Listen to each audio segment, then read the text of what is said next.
I'm in from time to time. Yep, well, we can definitely hear you. One slight problem over here. I'll just fix that up. Okay, so welcome to the game, Pedro and Jeffrey. Very nice to have you along. Any general questions before we get started? I suppose a recap of what the group's been up to so far. Sure, we'll do that. All right, let's do a recap. It'll give us a good chance to pause and see what's happening with Ulysses and Helena, but we'll see.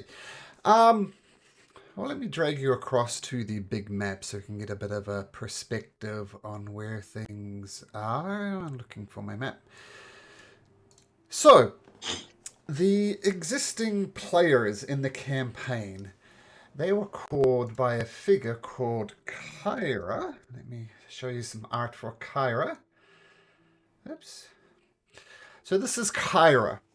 And she said that you had all been seen in a prophecy by a person called Versi, the Oracle. But she said, "Great, if you're going to become great heroes, you're going to do great deeds." So the very first thing you did was in an area around here, just north of this inn called the Sour Vintage, you took on a great big huge giant boar. And you defeated it, which helped the people of the Highlands, so you got some respect for that. Um, and then you went to meet the Oracle, and she gave each of you a prophecy. I'm not sure how much has been shared about the prophecies, but we'll get that in just a second. And one of the tasks she gave you is to do some great labors in preparation for some other things. And I'll just show you the great labors now. So this is what she asked you to do. So at the moment, you don't know where the Lost Forge is. It's just a mystery. And you must, this is the task we're on at the moment. You must claim the mighty weapons wielded against the Titans by the first Dragon Lord. You learned that the first Dragon Lord's name was Xander, and his tomb is over here in the necropolis of Tillamook. Last session, they got their butts absolutely handed to them by a gigantic minotaur and flee, and looking to regroup, which was where we'll start the session. They also did drink from the bottomless dragon horn, and which turns out to be a dragon horn, and this is what they got from the vision of the horn of Balmetria.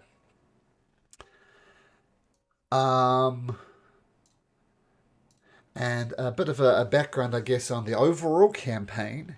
About 500 years ago, there was a massive battle between a group of humans, basically, aligned with the gods, the 5 gods here. And in this universe, you can walk up to a god and shake its hand. Like, for example, the king of Astoria is King Pythor, the god of battle, a literal god that you can walk up and shake hands with if you wanted to. So it's the great war between the 5 gods and the Titans, who are Lord Sidon, god of the storms, and Lady Lutheria, god of the dreams. And they're both siblings and spouses, which is a bit icky, but very Game of Thrones vibes. And they've threatened... so the war kind of ended in a stalemate 500 years ago. And the gods said, "We won't attack the Titans." And the Titans, we said, "We won't attack you."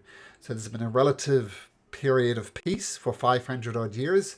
But the so-called Oath of Peace is about to end. And the Titans, Sidon and Lutheria, have literally said they're going to destroy everything. Every god, every mortal, every animal, every tree, any insects, any bugs, like literally anything. The ultimate apocalypse. And Versi, the oracle, said, well, there's only one thing standing between the end of the world and the Titans, and that is you guys. So you've been prophesized by Versi to do great things. And the first of these great things is to complete these great labors. So that's a brief synopsis of where we are in the adventure. Any questions thus far?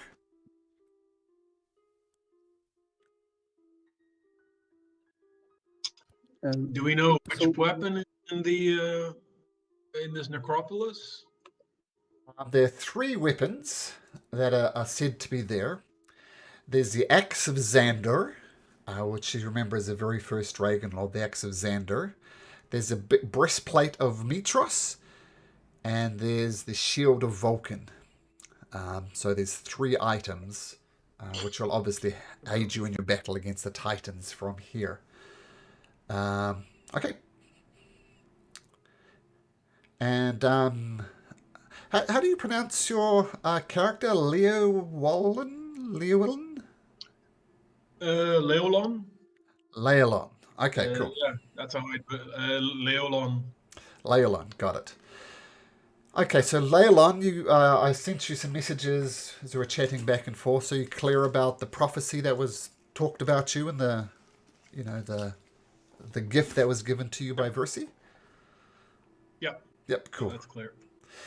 Now, Pedro, yeah, so since you're just joining us for this one session, I haven't gotten into that with you. I don't see you're in Roll20 at the moment anyway. Pedro, you joining us in Roll20? oh, but I am. Oh, you do. I do He's see. Eldrion. I do see that. My apologies. Yes. So, speaking of which, do you see what Redmore has done with his character name? He's put his armor class and his passive perception on. So, Alderon and... I've forgotten it already. How do you pronounce the name again? Leo what?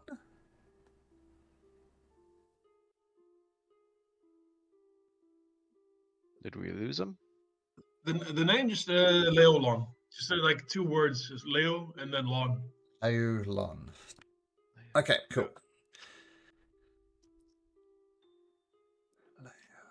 Done. Okay, perfect. And just your passive perception, please, Leolon. Leolon, sorry. Yeah. There we go. Yeah, I'm just looking it up. PP 11. Okay, no word from Ulysses or...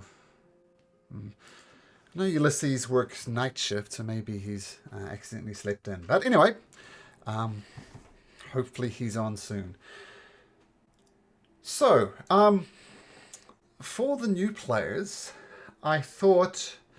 I'm just going to... I mean, we had two options. We could have backtracked a few sessions so everybody joined at session 1, but we're 9 sessions into it at the moment. So I'm going to have you be introduced in the very near future. So, what we'll do, we'll take you across to the necropolis of Talamok. Now you see this absolutely massive map here. Now I usually have background music going here to set the atmosphere, but this place is as quiet as the grave. You hear no noise, no sound, no anything. And because the map is so big, I've just represented the party as in this place. And David!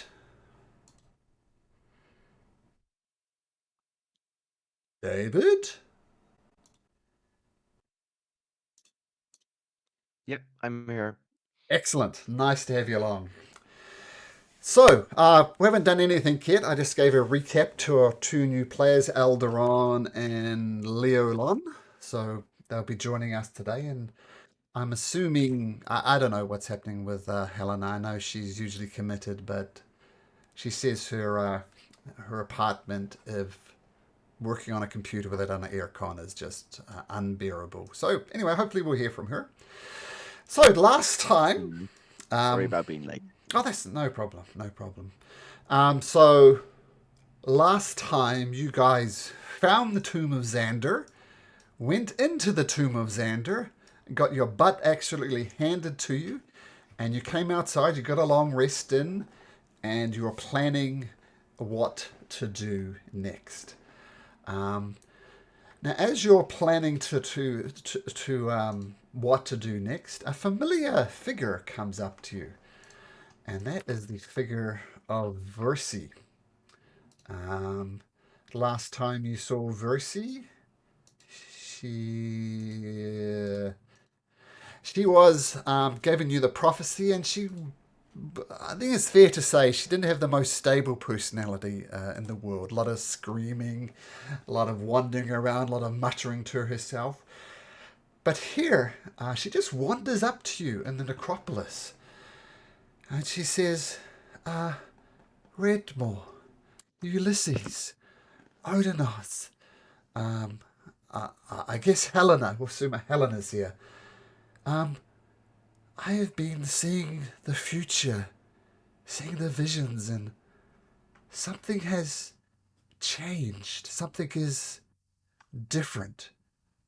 What have you done?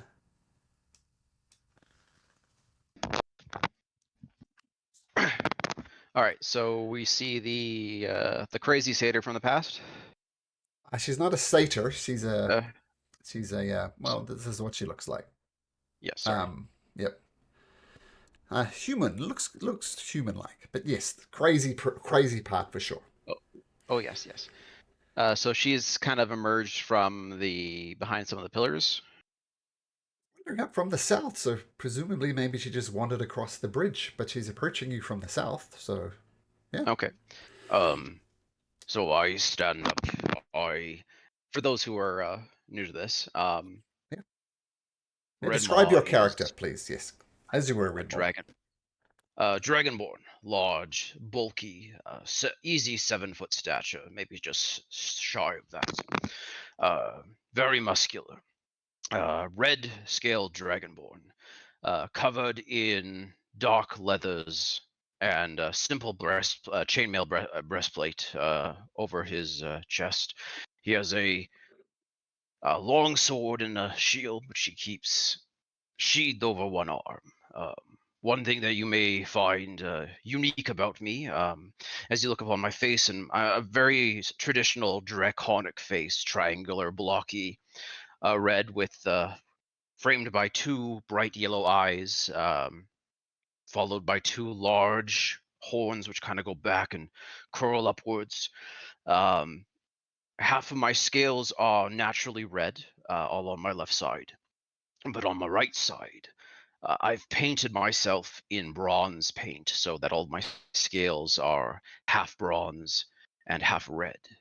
And tied on my left side around my belt and my shoulder and parts of my armor, you see all these streamers, bits of cloth, ribbon, strips of clothes, perhaps, all waving slightly in the air, and they're all the colors of the chromatic and metallic dragons. And I will post a picture in the chat so you guys can see what Redmaw fully looks like. Nice. Okay, and Ulysses. What does Ulysses look like, David?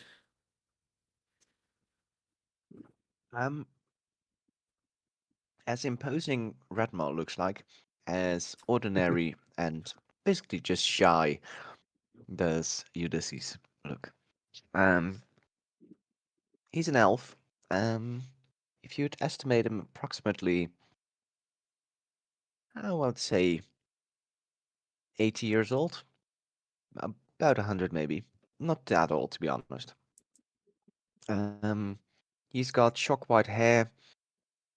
Sorry, he's a bit older. He looks about 150 years old. And he wears the white robes of the priesthood. Around his right arm, there are numerous white straps.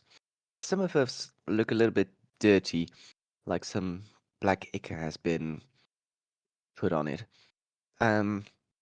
You'll find on his neck there's the pendant of the golden laurel, the symbol of Phallus, the goddess of wisdom. And running down the side of his face, down his neck, you can see runic marks. They look like tattooed on his body. And he's just a bit of a skittish elf. Like, whenever you see him, you probably see him, his eyes darting about, looking for danger, and just never really comfortable where he is. Especially so in this underground crypt. Nice. And just to complete the set, Odonos.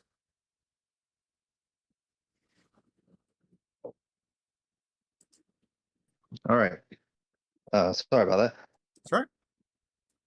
Odenos is a quite a large specimen. Maybe not quite as large as Red Maw, but definitely quite a bit of girth over there. He is a Leonin. He actually looks a little bit more humanistic than he actually does Leonin. A little bit like typically you probably heard of Leonin as being more straight lion, but you can definitely see some more humanistic features to him. But you'll see definitely some piercing blue eyes, which some of the party members haven't quite caught yet. But probably at this point in time, if you notice when he goes into a rage, his eye will turn bright crimson red. And then it will kind of slowly go back to a blue, almost like a tear is piercing the red, and as it fills up his eye. But you'll see he's just completely covered in white fur, and he'll carry around a gigantic great axe, as well as you'll notice that right now, currently, he's wearing a necklace that has a ring on it. Okay, perfect. So we'll let Helena explain if Helena joins us. So I'm not sure, might be Aircon related. But Versi, the oracle who you last saw at her temple, approaches you and says, hello, prophesized ones. Something has changed. Something is different. What exactly have you been doing? Redmaw, I will step forward and say, we have been following your prophecies as you have directed. We have recovered the dragon horn, and we have drank from it, and now we seek weapons of the fallen dragon lords. I remember I instructed you to drink from the dragon horn because there was a vision there, a prophecy that even I cannot see. Tell me, Redmore, what did you see when you drank from the dragon horn? Take a good look at her. Sorry, I'm going to take a good look at her, and I'm going to try and figure out if this is actually the seer, or if this is some illusion. Sure, make an insight check. First roll for the game. All Or right. for the session, at least.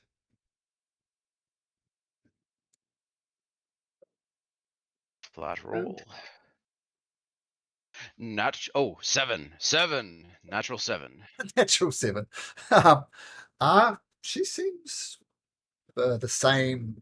You know, when she's talking to you, she's sort of looking like, at your ear or not quite looking you in the eyes, which is typical for her. Yeah, you see no reason not to distrust her. See, we saw a strange vision. I do not fully understand. We saw a galley, oarsmen.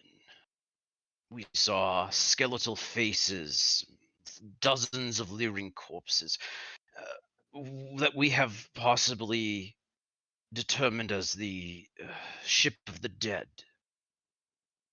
Oh, that would be the ship piloted by Esther Arkelander, truly the worst of all the Dragon Lords. Have you heard the story of Esther Arkelander? We have, but perhaps it will do us good to compare what we have heard to what you know. She will go into detail. I'll repost the thing. I think I shared it with you, the full story of Esther Arkelander. You have. Yeah. But just for the new players, basically, genocidal maniac would be a term that would be applied to him. During the First War, he rode on a great bronze dragon and would attack a city of Gigants, and once he destroyed all the warriors, he would then do the women, the children, the young, the elderly, and literally wipe every living soul off it, out of it. And eventually his bonded dragon eventually said, screw this, and she left, but that didn't really stop his rampage.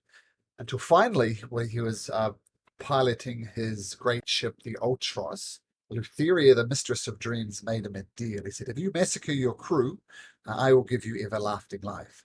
And so he did that, and she did grant him everlasting life, but she didn't promise him everlasting health. Like the cuts and the scrapes that he received in battle never healed. And now he's like a corpse, a shell of a man, but still unkillable, effectively. And his crew is said to be manned by ghosts. And okay, so Verity says, you are already well onto the path of changing the fates. Things have changed. And I've seen prophecies from other people. Step forward, Leolon. And Leolon, unknown to you people at the moment, Leolon, you appear. What does Leolon looks like? Leolon he's a fairly handsome human in his early 30s, athletic build, but he moves with martial precision, and sort of like Oberyn from Game of Thrones. And he has a fairly stylish sort of clothing, leather armor. It's difficult to see if it's armor or just a fashion sense. And he has a fairly happy-go-lucky demeanor, um, which matches his dress sense. Although he does have some weapons, you see a bow and a rapier, or rather a quick sword by his side. And he has this knack where he seems to always be playing or rolling or flipping a gold coin, a worn gold coin, in his hands, absent-mindedly. And he cocks his head slightly to the side and slowly starts appraising the group as he approaches. Okay. And Pedro. So not Pedro, Okay. Alderon. Yeah, so you see a fairly young male elf near you, walking to you. He has a really big bow on his back, a couple of arrows with swords. You can see on his face that he has very keen eyes. He is always looking around, see if controlling everything that's going around him and with everyone that's involved with him. And as soon as he enters, he just nods to all of you. He looks to Redmore and he says, "Whoa, that's a big guy over there. Nice to meet you. I'll be near you." And hello. I will nod to the newcomers warmly and grins at the elf's comment, and then looks back to the seer and is like, I assume this has something to do with the new prophecies or the changes to fate that you have mentioned. Yes. Yes. I see in the future, and I see what's happening currently with the dreadful beating the Minotaur gave you. And for whatever reason, Leolon, Alderon, I see the future with them. So they will join you on your great prophecy, your great quest, your great odyssey. And there is one more thing I need to tell the group. And she looks around and then starts wandering away.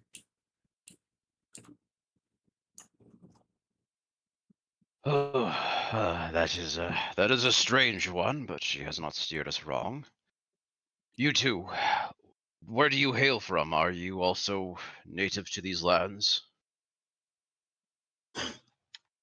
Yeah, yeah. I come from a small village somewhere in the old woods. You wouldn't have heard of it, but I've been setting myself up in the Mitros downtown the last few years.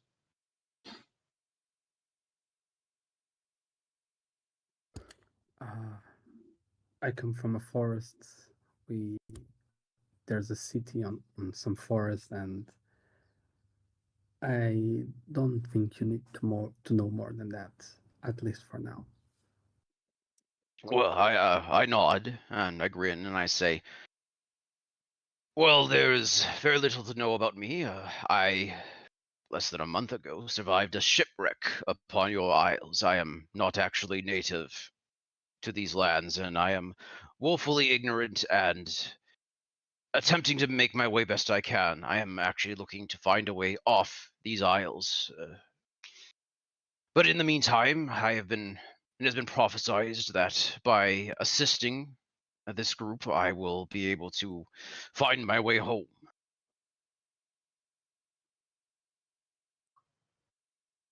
All right. Well, that sounds like a darn good motivation. Always good to find your way home, I say. Indeed.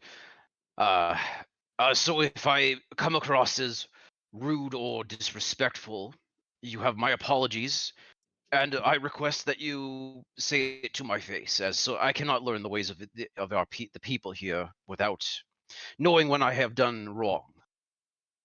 I have already caused some minor insults, and which resulted in a poor soul turning to stone. So I do not wish to repeat that. I nod at him. Yeah, we'll do what we can. We'll do what we can. Excellent. And in return, I shall be your living shield. I shall take the brunt of any danger that comes towards us, so that you all can work freely upon the battlefield or in any social circles that we run across.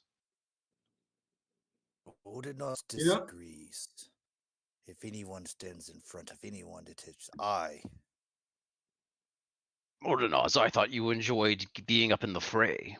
I will not get in the way of you for certain, but I will at least control the battlefield so that some of our smaller members have less to deal with. Hmm. Well, Then us cares not. With Eldion and me around, you've got plenty of people. It's good to have a second person up front to cover our to cover us. So I think it's only good that there's more than one of you guys up front. So, Ira elbows you deep in the side of your ribs, Redmore.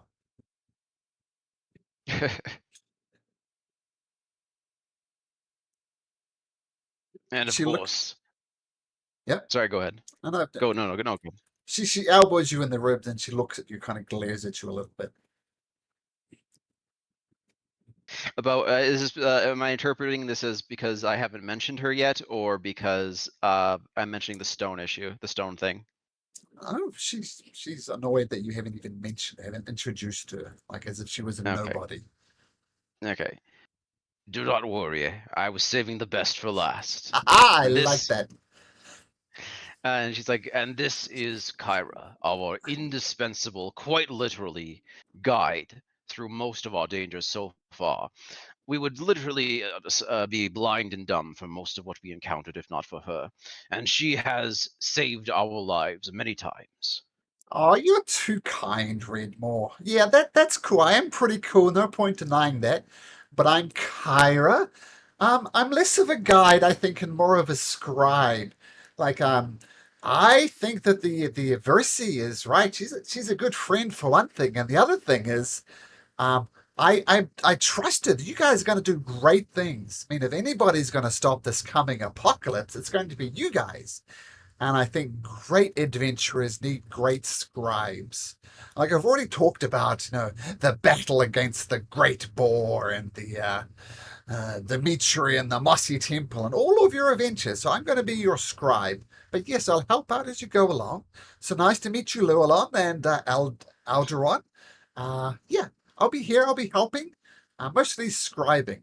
And you can see from her art, which I will share again, you can see she's got a quill in one hand and many scrolls on the back of her. And she is going to scribe your adventures. okay. Well, I think that the next adventure is, I I've started the battle against Grixis the Minotaur. But so far, all I've got is they got their butt kicked. I think we need to update that entry. So what's the plan, guys? We rush in, we smash this thing, and then we get out? What's the plan? I will explain. I will explain. Unless anyone else has something they wish to mention first. Odonos is a little bit. Odonos is kind of like rubbing his head. Minotaur hit hard. Has anyone actually talked to the spoken with the Minotaur? Just putting it out there. Oh, I will explain. We came to this tomb to seek a cursed tomb robber. As it has been explained to me, to rob from the dead leaves you with a horrific curse. And this Minotaur has raided the tomb of one of the Dragon Lords. Xander. Xander. And then retreated deep within Necropolis. We came to recover these weapons so that we may save the life of a king's daughter set to be sacrificed to that mad god, the god of storms. Like I said, I'm not native to the area. We've come here to collect those weapons so that we may challenge the Centaur leader. For if the king's daughter is not sacrificed, these centaurs will rain destruction down upon the nearby city. When we entered the necropolis and the labyrinth, we sought to meet with the Minotaur. We did not have a plan of whether or not we would strike them or simply try to bargain. But when we reached their lair, they attacked us without warning. They nearly slew Odinaz and myself, and continued a merciless hit-and-run tactic until we managed to retreat. We attempted to fight back and to negotiate. The creature was interested in ensuring that we were crushed, defeated, and humiliated. We were just barely able to escape and recover. Though we are 1 day closer to the sacrifice, we are only 2 days away at this point. We were currently discussing a possible plan of returning to his lair, and the next time that he attempts to get the drop on us, using some of our abilities to force him to drop the weapons. We do not care about defeating him. We wish to recover the weapons. He has an axe and a shield. Incredibly powerful and incredibly protective. I do not believe that we can easily slay him so long as he wields these weapons. But to slay or to not, we must get these weapons off him first. Okay, but so it's just the Minotaur, or are there also he has his centaur minions, or we're fighting? We're up against? Within the labyrinth, we have explored very little, though we assume that it is massive. We, fortunately, thanks to Odinaz, he is a very good tracker. We were able to find the Minotaur's lair, but as we attempted to escape, we were onset by the undead. So we do not know what else is within this labyrinth, or how deep it goes. Is there only one entrance to the Minotaur's lair? We found a direct path. There seems to be multiple entrances, but we do not know where they lead, and we have a sense that there may be several false paths within. Okay.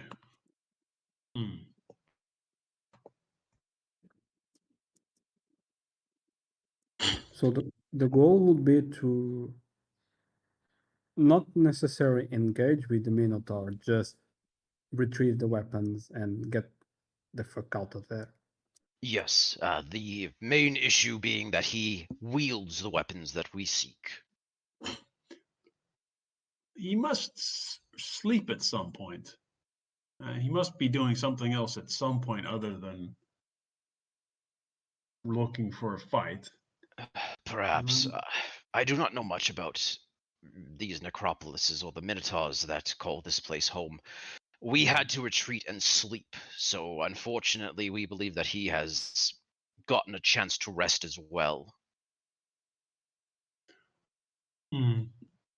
But you are correct, we may be able to get the jump on him My concern is the size of the labyrinth. We may get lost and encounter other dangers. But that is an option. We could try to find another path. We do know we have a direct route to his lair. And that's also then where he rests, let's say. That is where he... Well, the moment we entered, we were attacked, so we assume he does not linger far. Okay. All right. Lilon turns to Kyra and asks, "You're the bookish type, right?" Yeah, well, I'm more of a writer than a reader, but sure.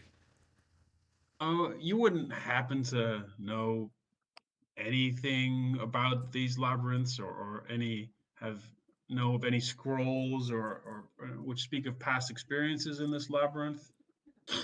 The only thing I can tell you is, like, it's a literal maze, right? And I can guarantee that the big ass minotaur there is not going to get lost. But beyond that, I don't know what I can help you with. I will be there, or I'll be playing my tunes, giving you opportunities. But apart from that, I don't know much, sorry. I mean, we are literally going into its lair. Like, pick a bad place to encounter a minotaur. Or what would it be? A minotaur's lair. So we're on his home turf. Yeah. Well, okay. All right. I mean, I wish I had some better advice, but as I said, more of a writer than a reader. Let's see. You mentioned Redmaw about making him drop the weapons. How do you propose to do such a thing? Myself, and one other, I believe, Ulysses. I can channel dragon fear. That is a gift to me by the deity that I worship. And if I am able to direct it clearly enough, I can unsettle a creature to force them to do as I command. And Ulysses, through their connection to their god or gods, I believe has the ability. I've seen him do the same, or attempt the same. Our original plan was to go directly back to the Minotaur's lair, engage him, and as he attempts to do his hit and run tactics, because he never stays for long, he hits, he takes us down, and he leaves to come back later. We would both force him, through our might of our commands, to drop one or both of his weapons. And if the first one fails, the second of us would be the backup. And any other way to keep him from running. The greatest danger is that he can hit and he can disappear, and he is devastating. Mordenas knows very well what that feels like. Perhaps, if I can at least grapple him, maybe that would keep him from his cowardice running tactic.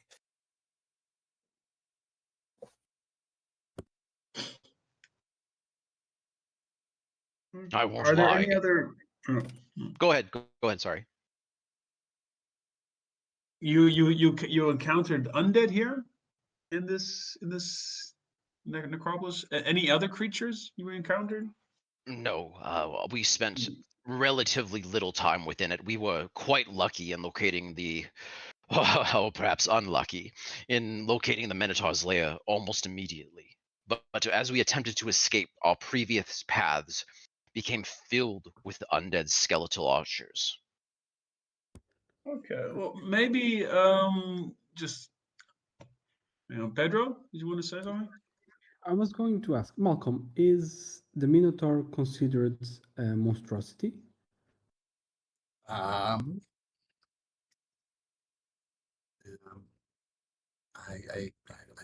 make a nature check and I'll let you know. It's your first roll in the campaign.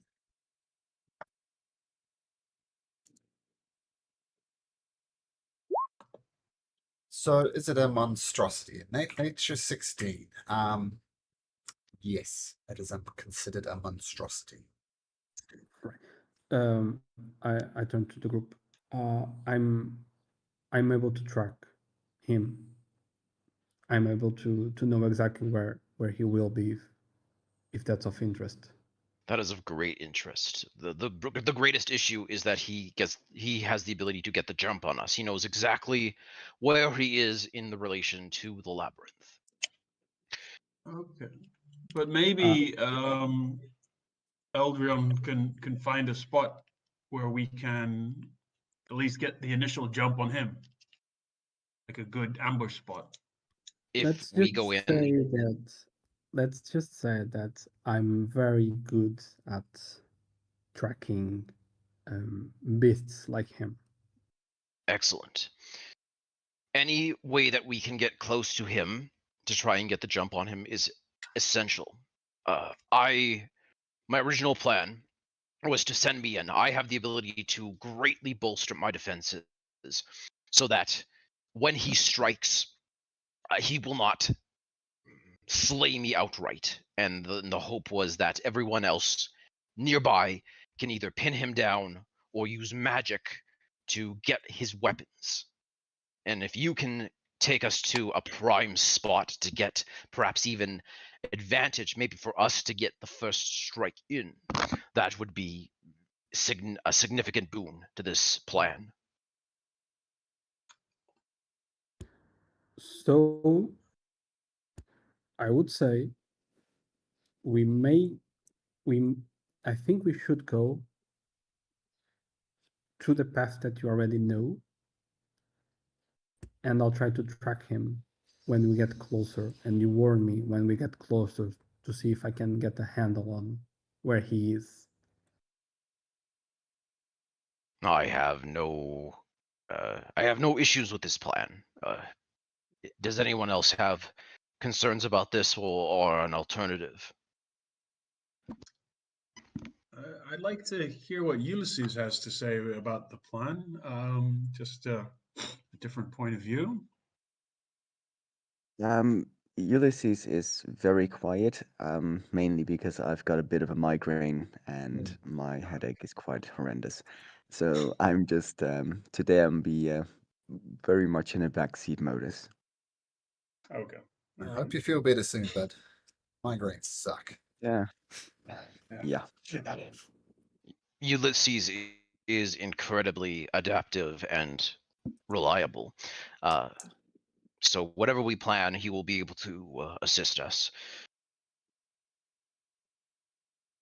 All right. Well, I'd say Eldrion lead the way, I suppose. If, Um, I would rather be a little bit farther to the back, but not a lot. Just since you guys know the way, I would say maybe Redmog lead us to the same spot that you were, since you guys were here already, and then I'll take it from there. I will lead us to the front. Odinaz, do you wish to stand with me, or do you wish to stand closer to our allies? Perhaps it's better if we both go together. Last time he came up, if we were one-on-one, he sucker punched both of us. Indeed. One of us may fall, the other shall strike back. And as we approach the entrance to this labyrinth, I will stop them and say, there will be a statue at the front. We will go slightly past that, and at the first fork, we will go west, and we will hug the left wall. And then there will be a second fork, one that we have traveled and one we have not. We will go the traveled path, and that will be the longest route. And when we reach the door at the end of that, that is when we will reach the Minotaur's lair. Now, And I will. just as a Sorry, point go of ahead. order, Alderon and Leolon, do you see the map? yes. Yes.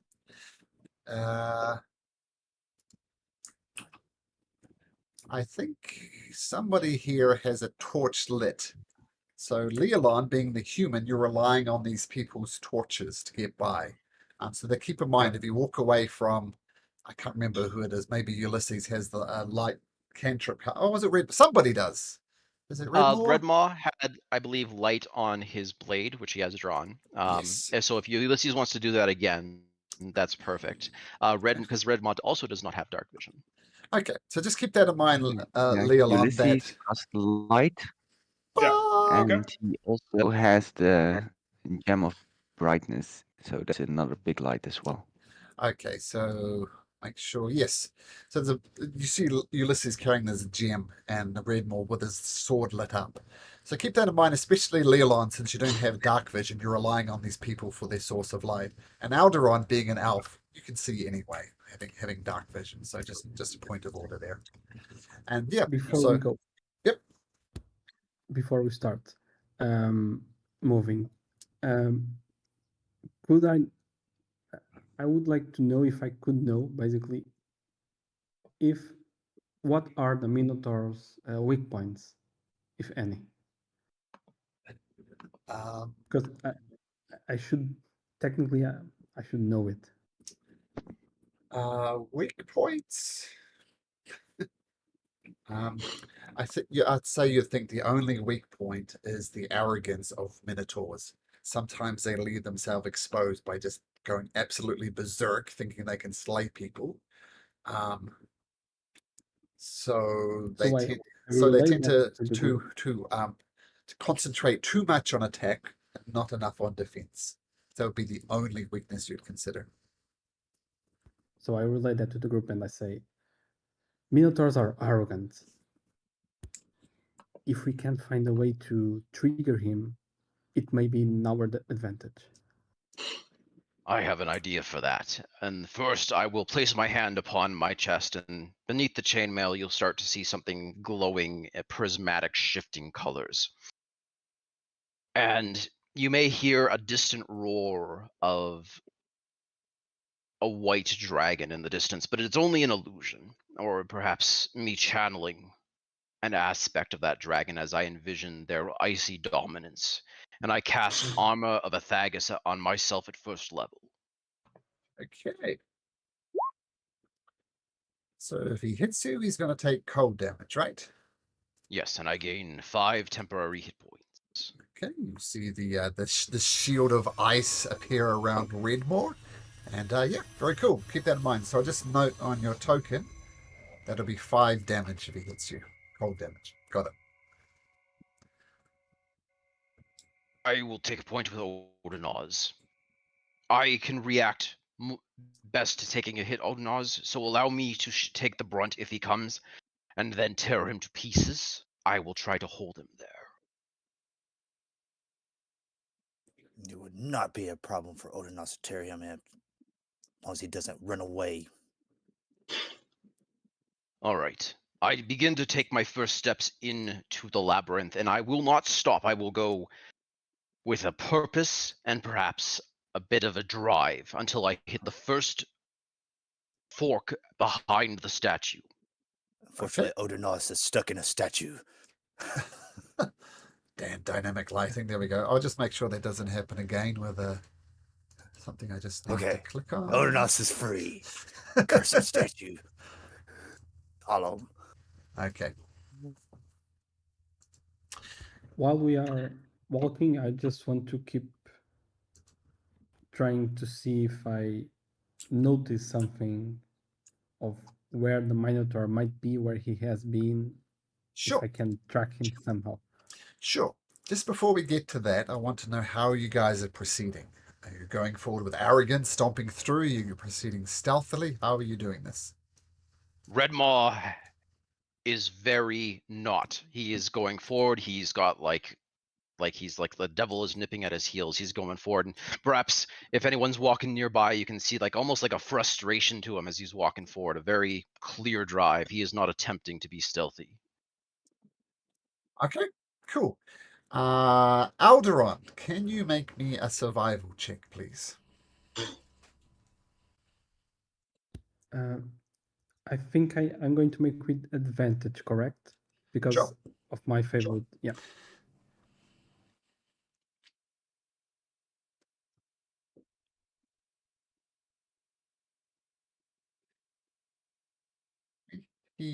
Five. That was a natural 20, wasn't it? Was it a natural 20? I think it was, yes. Cheers. Yes, it is. Okay.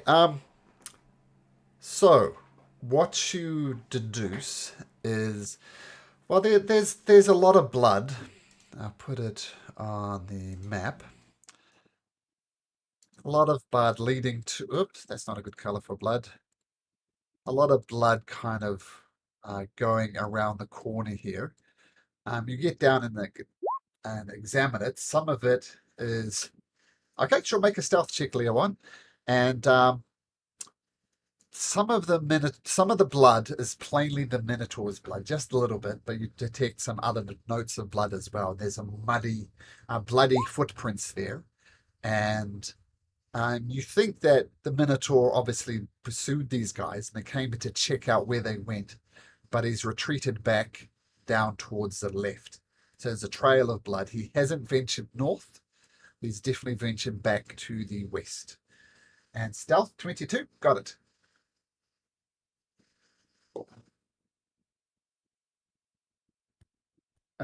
I relate that to the group, and I just say, Redmaw. I believe he's a little bit hurt, so this is definitely a good time to, but carefully sneak in and go. I don't think we should go. Fine. I will attempt stealth. I warn you now, it is not my strong suit. And Redmaw will begin to slowly take the west path.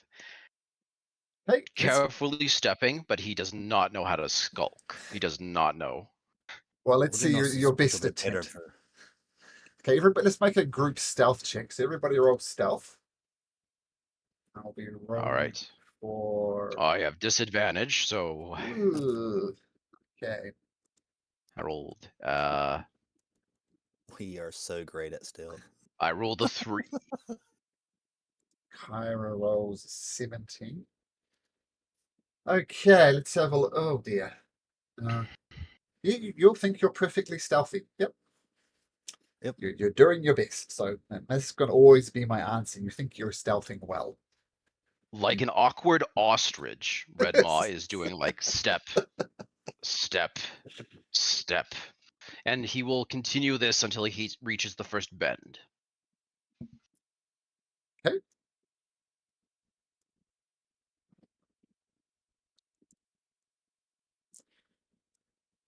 Okay, Alderon, you still see the muddy hoof type prints of what is obviously a minotaur. It is a genius to deduce that.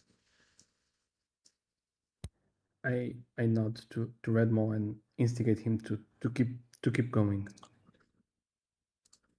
Redmaw will turn to see, make sure everyone is behind him before moving forward again. Something that's proving slightly difficult to you, Leo One, is like for instance, right now there's Ulysses right next to you with a very bright gem. So just keep in mind when you're stealthing, right? You've got a bit of issue. Maybe hang back a little bit or something. But yeah. Okay. Kyra and Would Helena. it be possible to have? Because this here is a statue of the Minotaur. Yeah. I'll tell you what it is exactly. Actually, I should have explained that.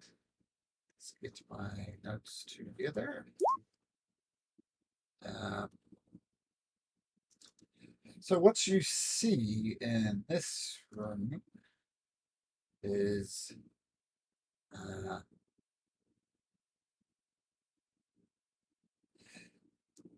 yeah, as you descend here. So the walls in this room is covered in mosaics depicting ancient battles against centaurs, cyclops, and six-armed Gigans. The dragon lord Xander is shown hewing the head from a basilisk with a mighty swing of his axe. And he's shown with 3 warrior companions. And this hallway is dark and wet. Stone archways hold up the ceiling and empty torch brackets line the walls at regular intervals. The floor descends into a lower the reaches of the tomb. And guarding the stairway is a bronze statue of a kneeling, bull-headed minotaur. That's what you see. Could I investigate or the statue for just to see if there's anything unusual about it? Sure. Make me an investigation All check. right. Yeah, you have a close look at this. It's a very good statue, well made. Apart from that, you don't notice anything unusual about it. Okay.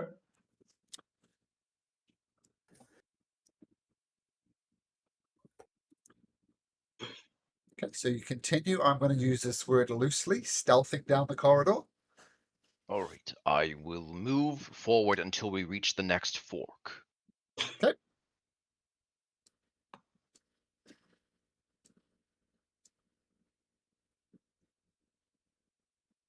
Keeping my eyes peeled for any sign of movement. My shield is up and my sword is at the ready. Okay, make me a perception check, Redmore, as you lead the way, trying to spot what's going on. Yeah, more flat rolls. I rolled a 13. Okay. Plus nothing. Okay, noted. So apart from the bloody footprints, nothing unusual than the last time you were here. Do I turn notice back to. anything? Go ahead. So is this? Do I was asking if do I notice? Can I keep track of the blood as before? Yep, yep. I'll just draw the blood on it when I get my act together. Yeah, so the blood just continues down this way, and I'll do the full track so you can see. Yeah, I tell Redmore. His the blood keeps track to the front, so just go with careful. All right. It's single file up until we reach the lair. He will likely, if he is in there, jump me first. Odinaz will have an opportunity to back me up. But if he is not, we need to spread out into the room. That is where we will have room to maneuver. And then we need to decide our plan from there if he is not present. The longer we stay in these single hallway paths, the more danger we are in because it is too narrow to maneuver. And with that, my shield is up. And I'm saying this quietly as I can to the group. Like, all right, straight line from here. Everyone get ready. If you hear shouting, do what you can. I would Remember, say, I would say if I hear Redmore telling us that we are near his his place, I would step a little bit forward near him to try and see if I can see anything strange or if I can see where he is or Sure. Sure.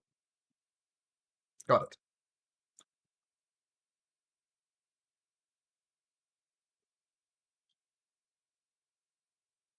Continue on, Redmore.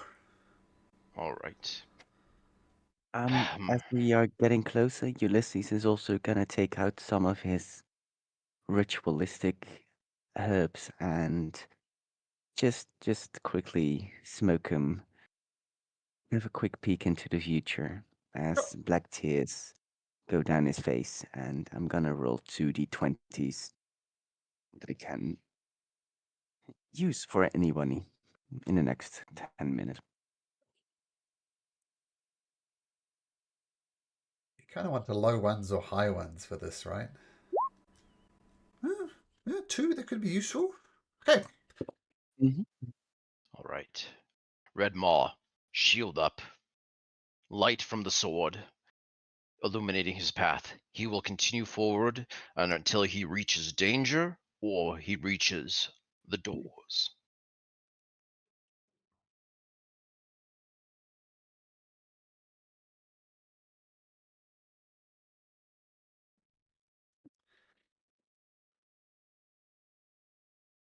Okay, you get to the door. It is closed. And this is very obviously where the blood trail goes. Well, not obvious, but obvious to Leolon anyway. Leolon, yeah. Eldrin, me, To I think Eldrin. Yeah. Eldrin. Yeah.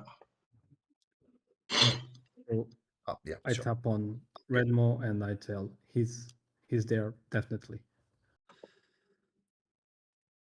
Once again, I mean, you're the only sounds you hear. This place is literally as quiet as a tomb, as your footprints and imagine Redmore stumbling around a bit, maybe not, trying to be stealthy, but doing the complete opposite. Like stealthy, like a cartoon character would do it almost, but not doing it terribly successful. But Redmore, you think you're doing a good job of being stealthy? All right. He turns to the others and says, I'm going to break down the door. I'll I'm charge going in. to. Okay. I'll take him by surprise, and then everyone else spills in and tries to hold him down. Wait. Leolon just sort of. How about is the door locked? Um, I didn't check. Oh, okay. Hang on. Leolon sort of slides through, just sort of. No, just just do. Just let me have one look, and he look. He just sort of carefully inspects the door to see if it's locked or not. Okay, make me 2 checks. Make me a perception or investigation, your choice, and a sleight of hand to see how quietly you can do it. Oh dear. Oh dear. Here's. Oh dear. Oh dear. In your opinion, Leon, it is unlocked, untracked, and yeah. Okay. Well, he snaps up and he says, "Well, good to go, and I'll cover the rear." And he slips to the back. Okay. Give me just a second here. Something crashed on me. Don't know why it does this. Okay, there we go. Actually, go back there, Leah One. Go back to the front if you'd be so kind. Because at the moment you fumble around with the door, you hear a roaring sound. Who enters my domain? And can everybody please? Roll for initiative. Oh no. And just as a point of order, just for new players, just make sure you click your token first before you roll for initiative. Otherwise, it won't go automatically into the tracker. We can fix it if you forget. And I'll be rolling for Helena. I rolled a natural 17. Not bad. Oh, look at Helena. Beautiful. Okay. Okay. So everybody's successfully, and I think, yes. Okay. Before, if possible, before combat starts, Red Maw would just yell, "Get back!" Mm-hmm. Well, let's see what happens. You yell "get back," but you hear the roar, and we'll put some battle music on because why not? Helena. So guys, I'm gonna just wait, and whatever happens, and I'm gonna shoot it with my short bow of cupidity. Try and soothe the savage beast. Ah! Leon, what do? You hear a mighty roar from the other side of the door.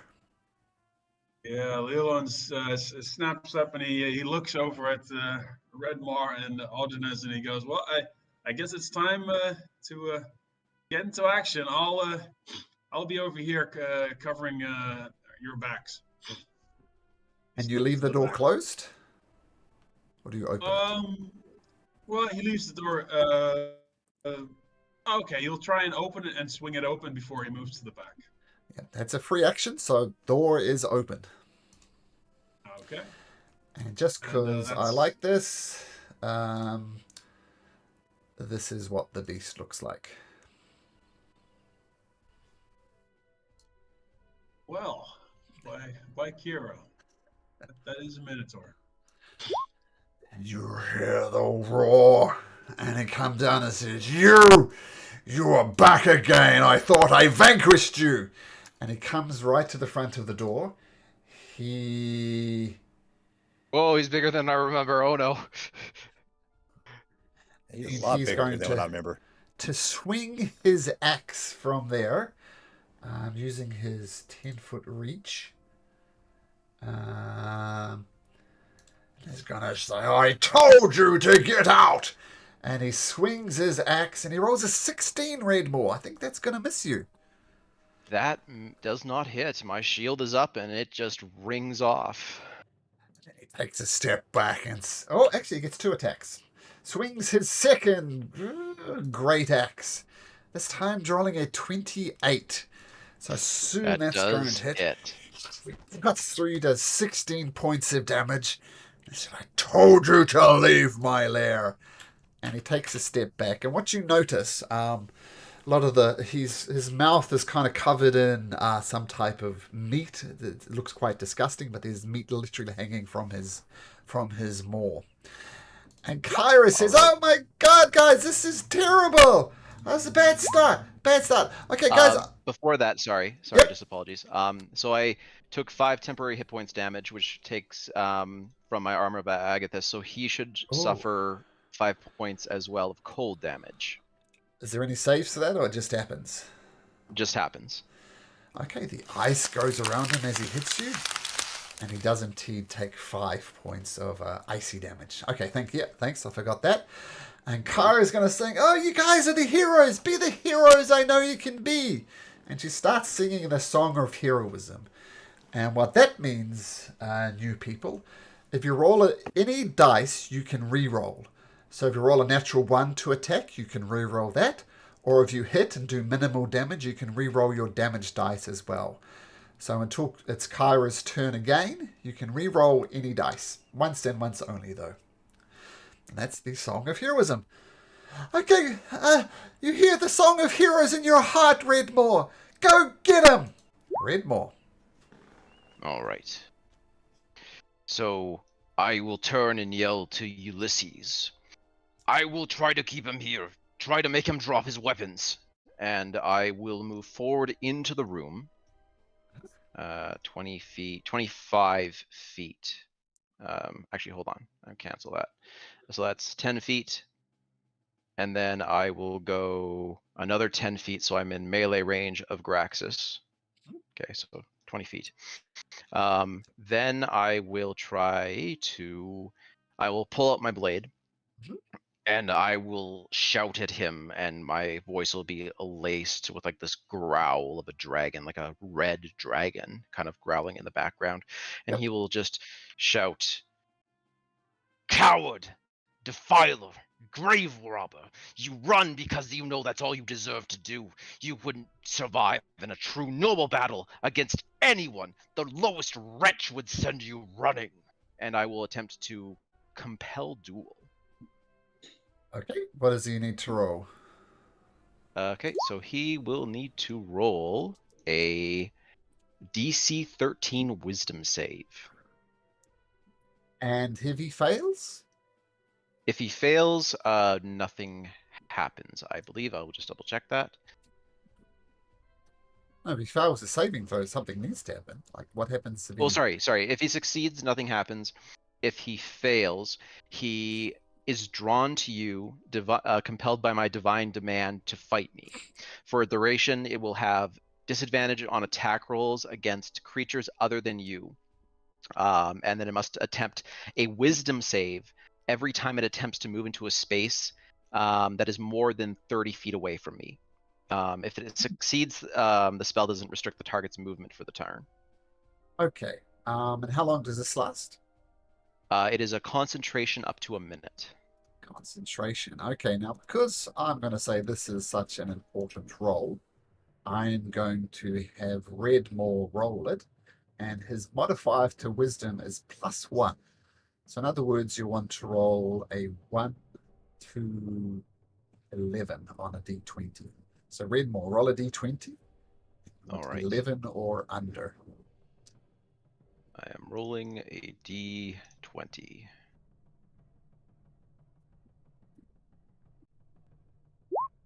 Roll the 16. He passes the attempt. Says, I will destroy you anyway. Bring it on. All right, so I cast Compel Duel, so that is a bonus action. Okay. So for my main action, I will attempt to attack him with my longsword. Okay.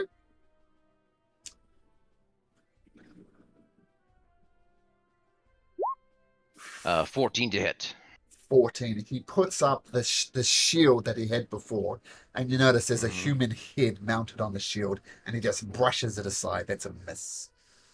Red Mob will just shout out to the group, and it's like, remember, with his shield, he is nigh unhittable. We need to drop the shield. And with that, my turn ends. Okay. Alder. Yep.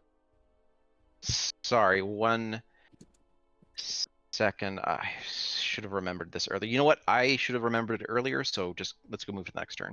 Okay. So I'm just going to take the concentration bubble off you since it doesn't really matter since the spell failed. Okay, Alderon, what do you got? So I'm going to mark him with my hunter's mark. Hunter's mark, got it. And I'm going to.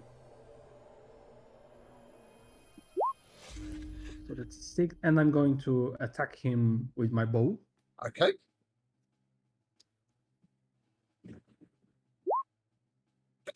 Once again, he just slaps it aside with his shield. That's a miss. Let me just check something real quick.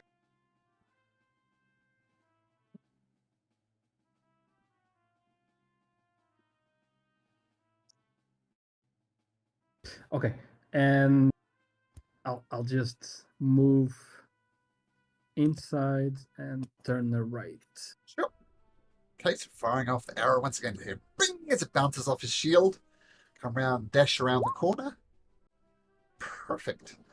And wait, I have. Let me just confirm my movement. 35. 35. Okay.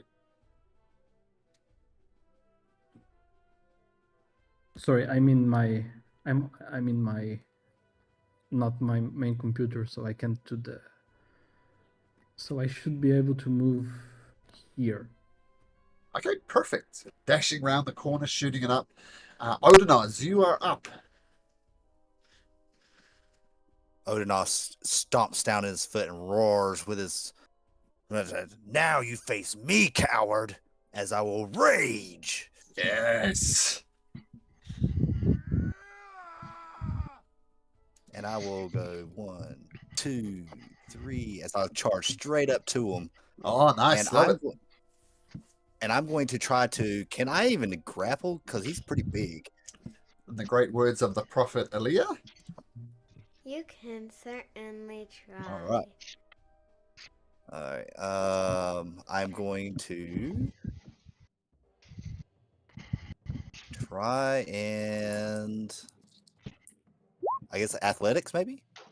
Get me athletics. I just want to check the exact grapple rules. I roll with advantage too because I'm raging. Oh, yes, roll again. 16. Ooh, good grief. Rolling like. I'm pretty sure you can. I don't find it, but I'm pretty sure you can grapple a creature one size larger than you, and is indeed one size larger than you. Okay. I mean, he's a big boy, of course. So let's see. Let's have you roll this as well. He's got +5 to his strength, so you need to roll a 1 to a 6 on a d20, Odinoz. That's not what happened. Get off me! And he just throws your grapple aside. And as he throws you, Odinoz kind of snarls. He snarls back. Okay. And that's the end of the turn. Okay, Ulysses.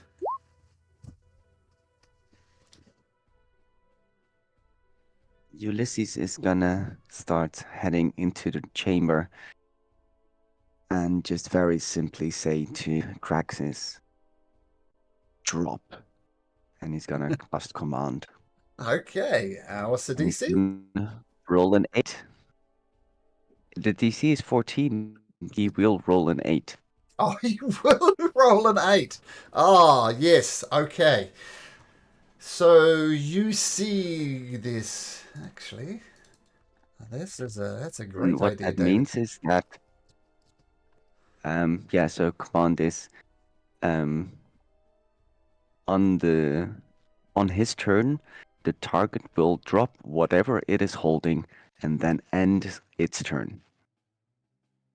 Drop whatever But it it is. only does it on his turn. Okay, well, first of all, this is what the axe looks like that he drops. Okay, and can he do anything else other than drop, or is that it? Can he move? Nope. He does what it does and then ends its turn. Oh, Ulysses, that is genius. Okay, so he drops the axe, and there's a very fine axe and says, well, he doesn't do it yet. He doesn't do it yet, but he will. Helena says, okay, we don't need to fight like this. Everything's going to be okay. And she shoots him with her short bow of cupidity. And she hits him with a short bow of cupidity. First of all, doing 6 points of damage as the arrow flings into him. And he also needs to make a wisdom saving throw, which I will roll. And, and he says, and he feels his arrow, and he turns around to Helena and smiles for just a second. Then a scowl returns and he says, do not try your worthless tricks on me. Helena goes, okay. And she ducks back around the corner out of sight. Leon.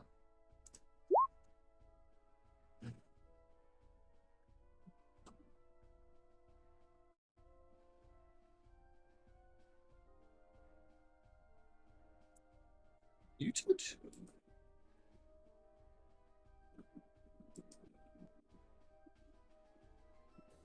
Yeah, Leon, you're muted. We can't hear a word you're saying.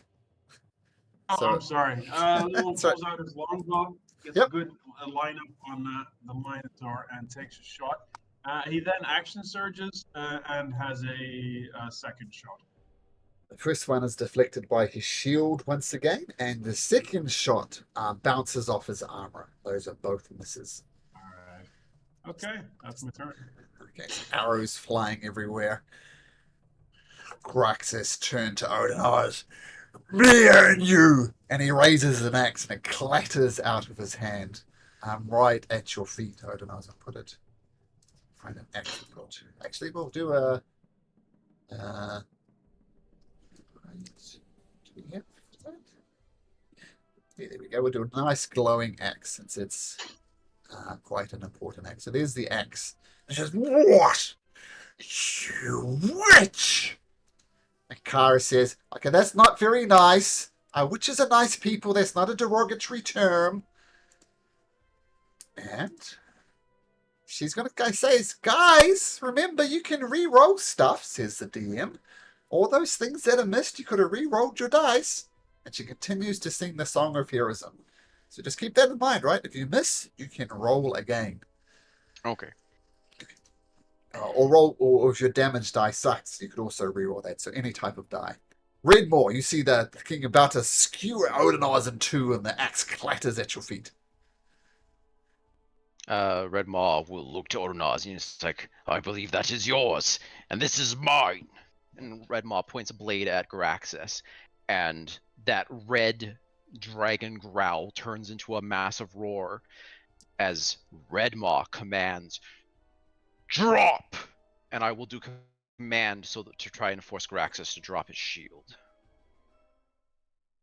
Okay.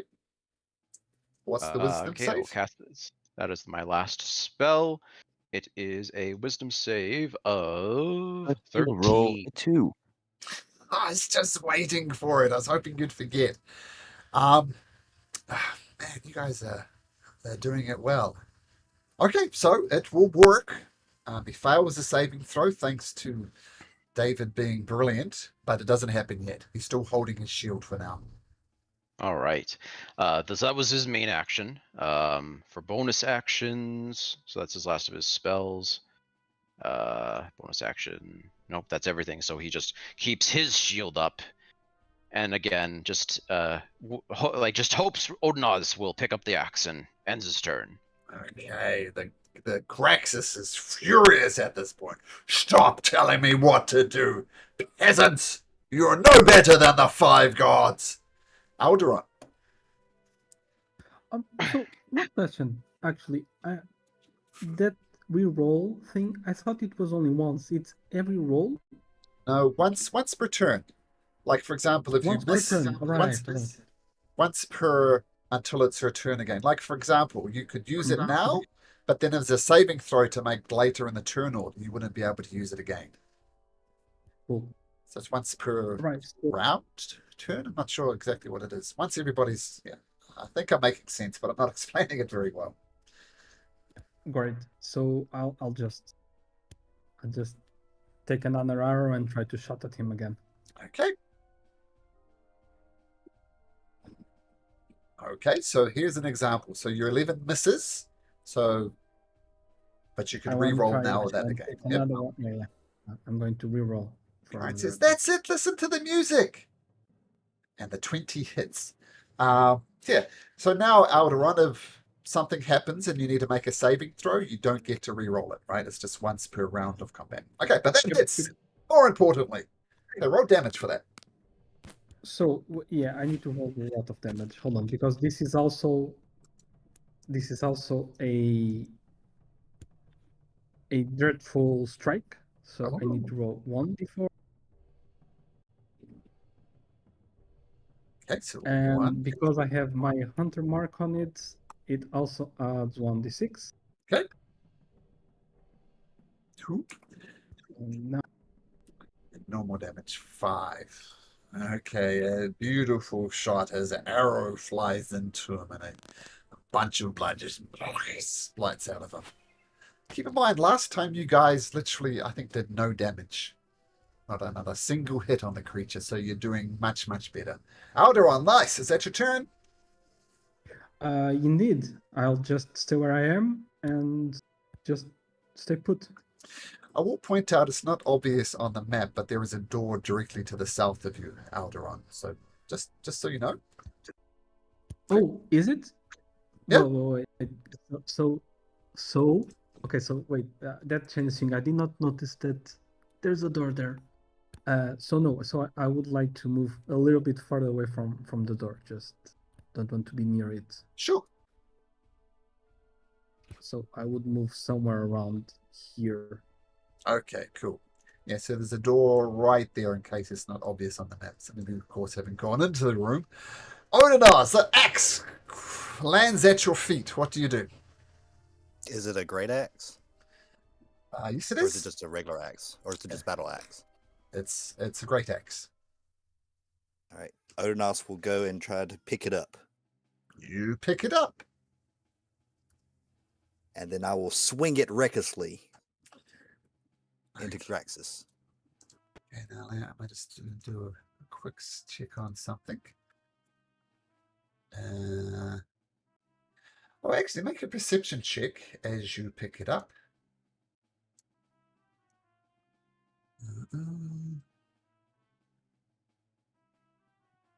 Okay, it is definitely a fine axe. I'm going to say mechanically, just for now, treat it as a +1 great axe. You detect it does. It's a fine, but you notice there's some damage on it as well. So yeah. Okay. So just add +1 to your rolls, we'll say. All right. So recklessly, I got the great. At least got one great axe, so I'll just add +1 to it, and I will swing. Here it goes. Recklessly. Okay. So 17 misses. So roll again for your advantage. 16 misses. Now, if you want to use, I'll re-roll. Yep, just one re-roll though. You don't get another advantage roll, so just one more dice. Swing and a miss, and you've definitely left yourself open for a counter attack from Graxis. That's your turn, Odinaz? That's my turn. Yeah, those were some shocking rolls. Ulysses, cause of chaos. What do you do? Ulysses is going to see all these attacks miss, and he will cast Bless on Odinos, Rema, and yeah, who's the last one?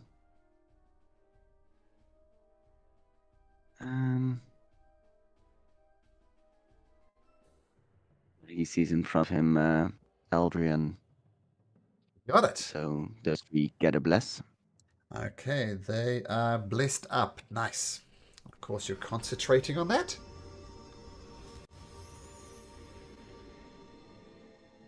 And that's my turn. You say where you are?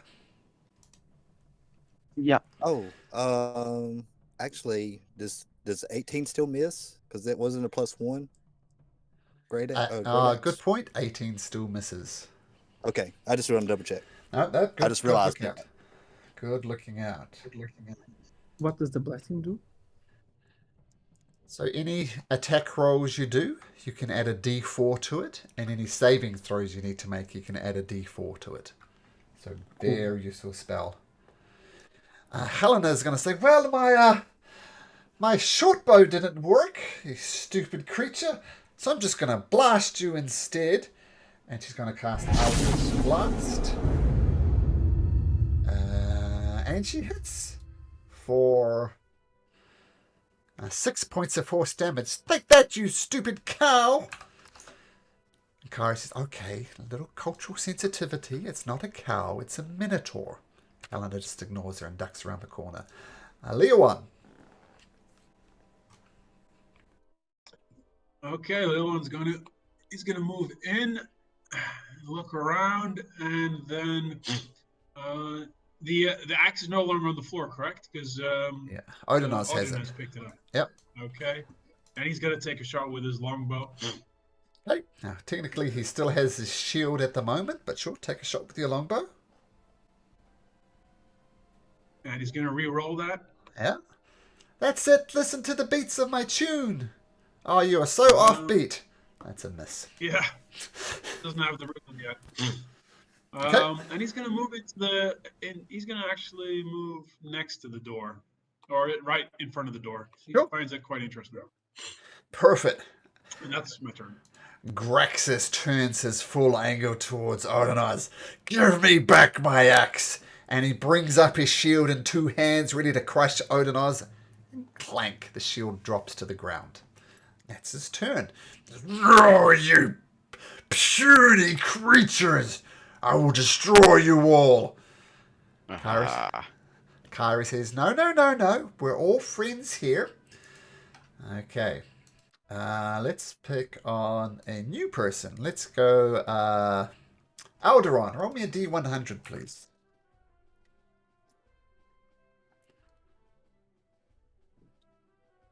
A 99. Oh, interesting. Interesting good or interesting bad? She wanders in and she says, you ugly! And Helena says, what did we say about using our words? Kara knows that. You ugly! Just stop it! And he needs to make a constitution saving throw. And he gets +5. Okay, I'm going to choose Redmore to roll this. Okay, you need to roll, doing some maths, a 1 to a 9 on a d20. That's what you want. So roll a d20, a 1 to 9. 9 is good, 10 is not. I roll the natural 1. Oh, the natural 1 gets successful. And the creature says, "Urgh, urgh," and you notice his muscles start seizing up and he's struggling to move. Mechanically, he's restrained. So any attacks against him will be at advantage. Any attacks he can do will be at disadvantage. Don't think, ugly! And I'll explain what actually happened once the combat's finished. So Redmore, you definitely see your opening. His muscles are seizing up. He's not moving. And Kara's kind of pointing his finger and saying, "Stay there!" Redmore. All right, Red Maw will attempt, if there is enough time in a turn. He will let go of his shield and let it clatter to the ground, and immediately with his now free hand, attempt to pick up the dropped shield that Graxis had. Okay, yes, you can absolutely do that. And mechanically, it is just a shield. Okay? So you are... That's fine. And this is what it looks like. But once again, mechanically just a shield. Okay. Redmore, as you were. You picked up his shield. So his armor class is less now as well, of course, without the shield. So, yeah. What do you do? All right. Do I have a sense of what Cairo just did to Graxis? Well, you think his muscles, he's up and I'm slowing down a lot. All right. You see openings to attack. And to be honest, Kara's not really sure what she did either. All right. Red Maw will be like, he will shout to the rest of the group and he'll say, "Push him back, get him to flee." And with that, Red Maw has no spells left, so he will just attack with his longsword. At advantage, because he is restrained. All right.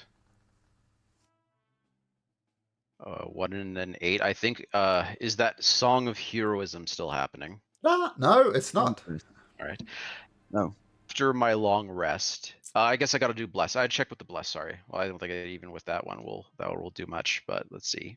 Nope. 14. 14 misses. Yeah, and she did not sing the Song of Heroism because she's holding her finger, trying to restrain this beast.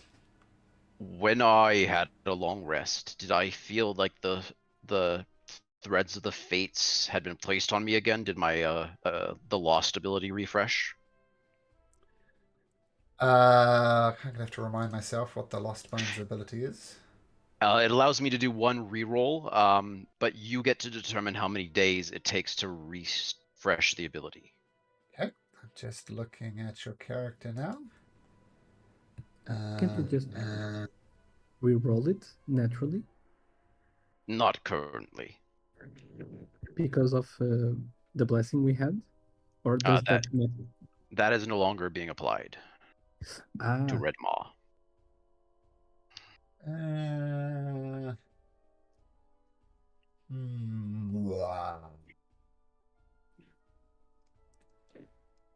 Let's have a look.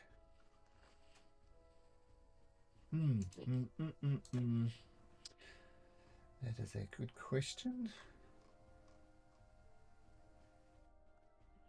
I'm going to say for now, sure. I'm not entirely sure how I'm going to rule this, but I'll be nice. Yes, you can re-roll that. But not at advantage, just another die. So just roll a flat. Yes. Flat attack.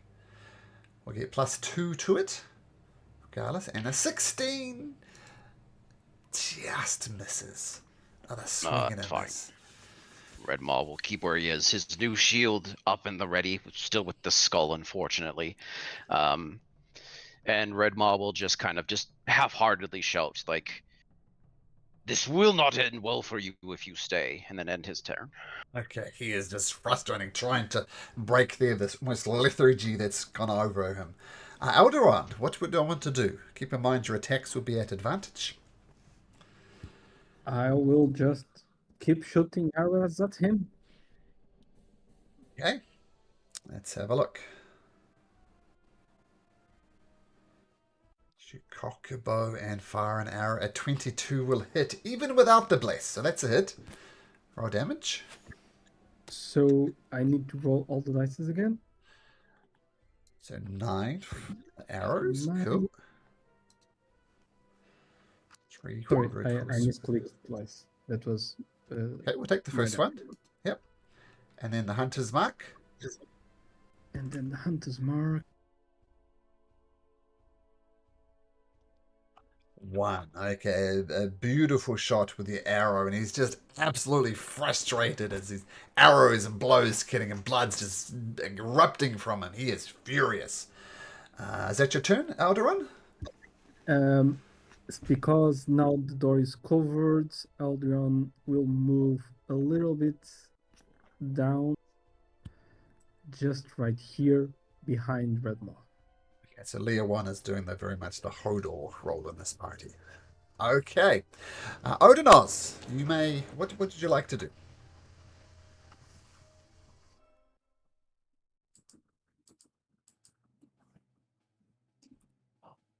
You can take a free action to unmute yourself if you like.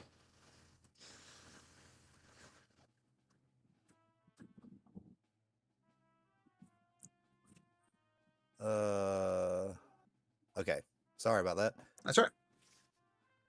Yeah, Sure, I it was a going great to monologue. attack- I was gonna make an attack without reckless attack since he was kind of seized up a little bit. Yep, sure. All right. Oh. Okay, well, 26 hits. That's a beautiful hit. And that's a Alright. great. Now, this is the axe of Xander, so I'm going to add 1 more damage there, and that is what a beautiful crit. Okay, so And that's... also rage damage needs to add it into it as well. Okay, so it's 26, 28 points of damage. Ouch. Okay, so an absolutely massive hit, and once again, he just gets absolutely hammered by this attack. Beautiful.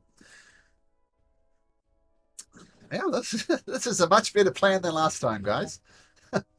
Okay, is that your turn, Odonos? That's my turn. Ulysses.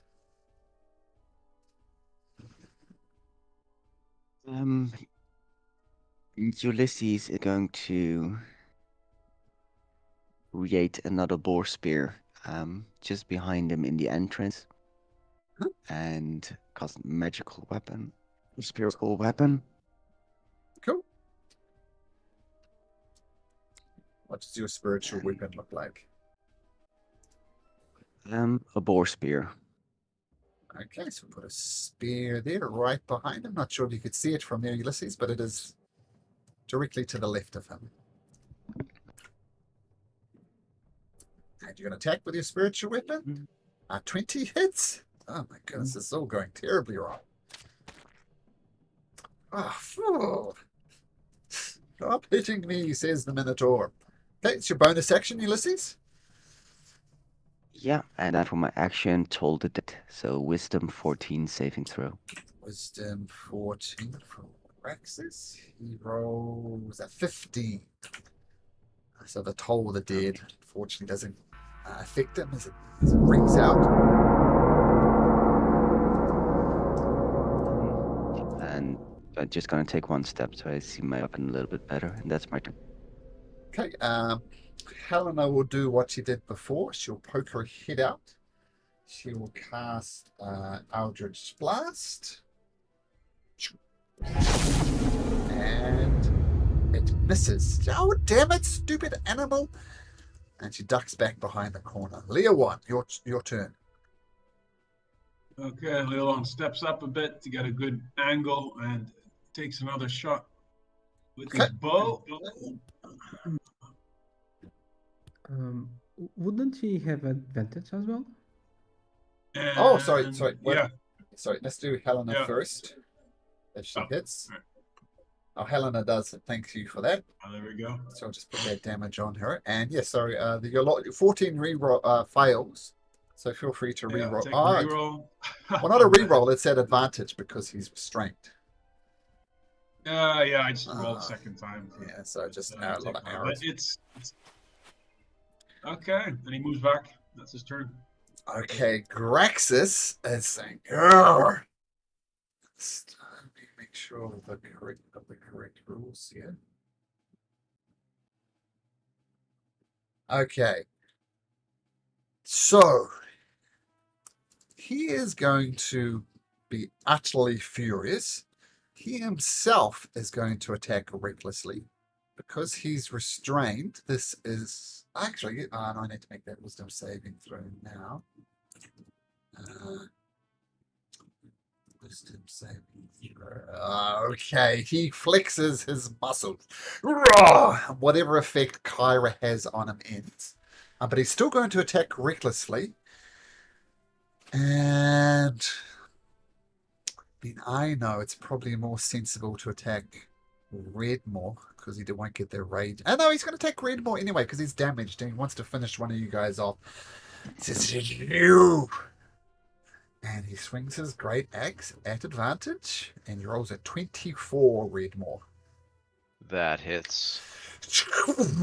15 points of slashing damage. He doesn't have an axe anymore. He doesn't have what anymore? His axe. Oh, okay. Well, he's going to gore you instead. I'm not sure what he's... All right. That is Still... true. So I'll reroll.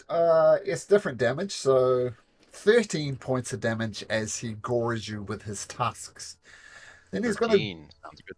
Yeah, so a bit better. Thanks for pointing that out, David. And he's going to use his gore attack again. And this time rolling a 24. That hits. 16 points of damage. I'm down. And he is going to do his usual tactics. He's going to hit and run. Redmore, obviously you can't do an attack of opportunity, but Odinoz can. Can he do that with being restrained? Oh, he passed his saving throw at the start of his turn. Oh. So he's not Okay. restrained anymore. But he did go reckless, which is why he got the advantage. Well, I'm swinging. With advantage. Ooh, swing and a miss. Oh, I'm also blessed. I forgot about that. Oh, yep, 15. It might make it. 19 does hit. Yep, especially since he doesn't have a shield. Yay for bless. I think Ulysses might be the MVP of this encounter.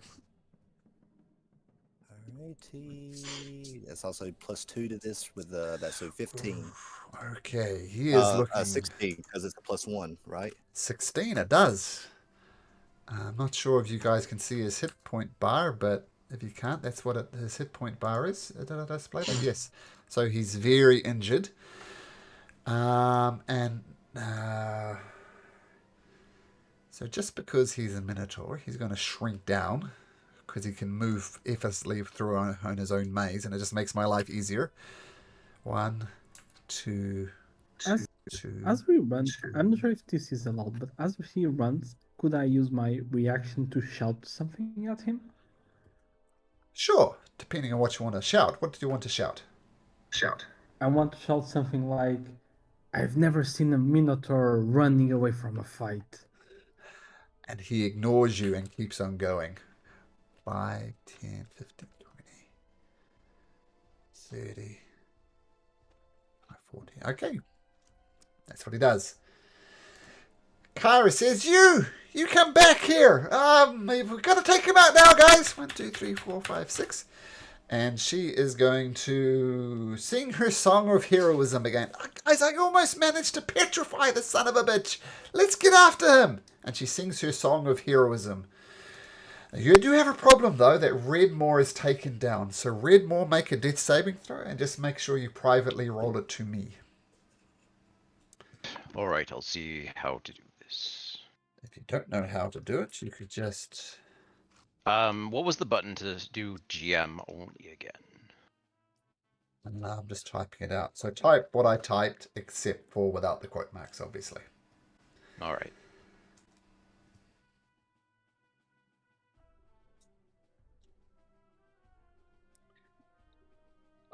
Oh, explain what happens, Redmore. Something happens. Well, look at your roll. What did you roll? Oh, that You does know something.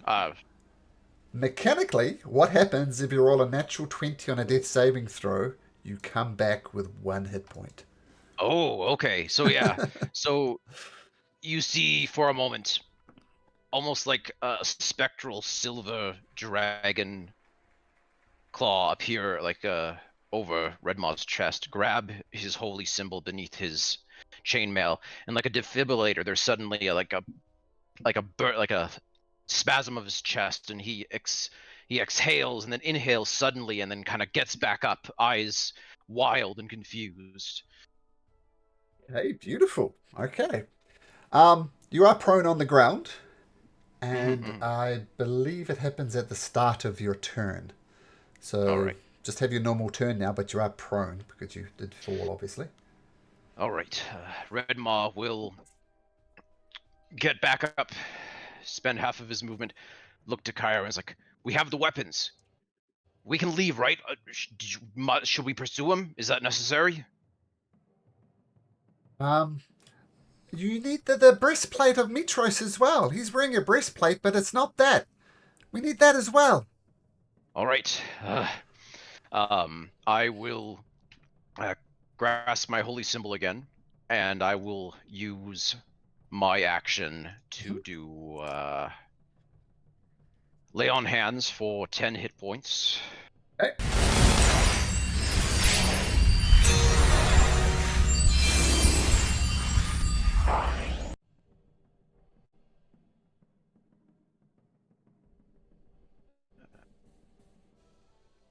So I'm now back up at 11, and I will charge forward and say, no, actually, I will take a position with my 15 feet of movement. I'll go 10 here as to, 15 feet to get close to Kyra. And he'll shout, "Don't go too far ahead!" We're gonna get him, And- but okay. And that will be Red Maw's turn. Wow, amazing, amazing roll on the death saves there. Yeah, I mean, I roll them privately, and I say, unless they roll a natural 20, you won't know what they roll. But obviously, you rolled a natural 20, so get another cheer for that. Well done, Alderon. Thank you.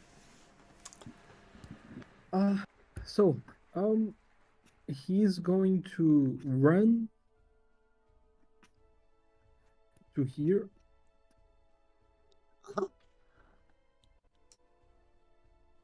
Um, 25, 35. So I think I believe I can move here. Okay. All right. So I see nothing. I am going to try and track him. Okay. Well, there's only one way he could have gone, which is just keep on following the passageway.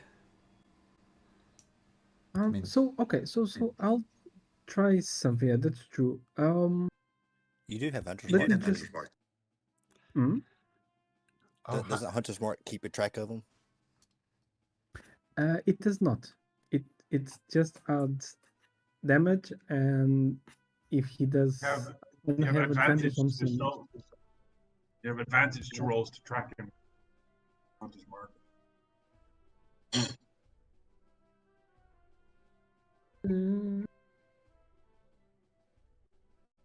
I do. I do have advantage to track him, yes, but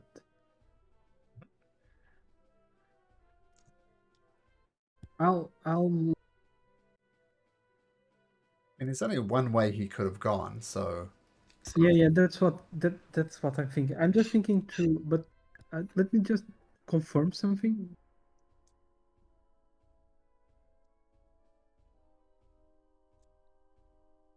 sure. Right, so this is what I'm going to do.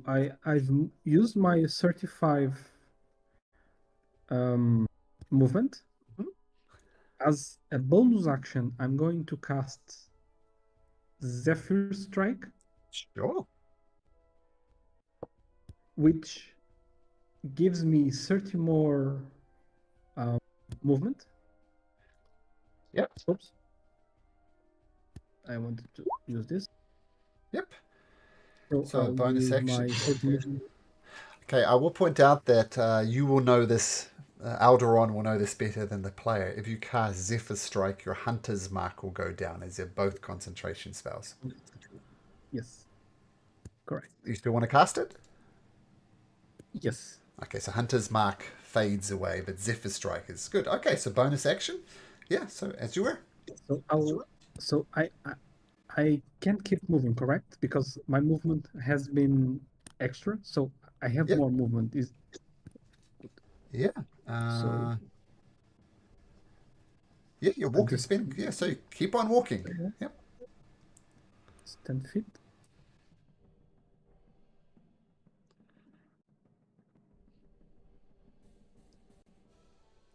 can I shoot an arrow from here to him? You can, but he's going to get +2 armor class because you're kind of shooting around the corner and you just see his butt as he's running away. Okay. You're going to take the shot? I You have just advantage. Yep. I do. Yes, I know I do. I just want to say something. If I'm too close to him, I lose my advantage, correct? That's correct. All right. So yes, so I'll just shoot an arrow at him from Okay, so, here. cool. So with advantage, but he gets +2 and- to his armor class. That's fine. And two things. I still have the blessing. Yep. And I still have the two blessings, correct? Which 2 blessings? The one from Ulysses, which gives me an extra D4, and the one from From Kyra. From Kara. Yeah, sure. Okay. So make an attack roll at advantage plus a D4, and we'll see if you need to use the Song of Heroism to sort it out. 18 becomes a 16, and a 16. Oh, well, roll your D4. Think you're going to make it, though. You need to roll 1 or more on a D4.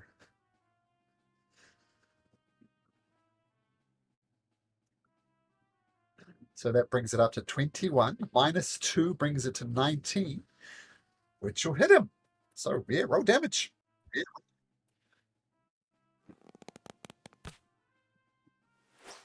So that's 8. And the Zephyr Strike, it's also 1d8. And this is also, because of my Fey ability, a Dreadful Strike. Okay. How many times can you do that dreadful strike, by the way, or is it unlimited? I believe it's all the time, but correct me if I'm wrong. I can link it. Because it's a special type. Once around. Oh, once around, yeah. So do 2 shots. It wouldn't count for just one of them. Okay. I would like to ask you, Alderon, as this beautiful strike hits him using all the good things, I would like to know... How do you want to do this? Oh, yeah! I mean, as I see a foot of the Minotaur there, I just aim to the foot and I just go right to the Achilles heel. And you just see, or the arrow goes straight to the Achilles heel and he just falls where he is. And he's effectively bleeding out from his leg, and he says, he just collapses to the floor, and you almost, as his massive frame boom, hits on the floor, Alderon, you almost lose your footing. But well done. Good stuff. That was amazing. Yeah, they're Ulysses.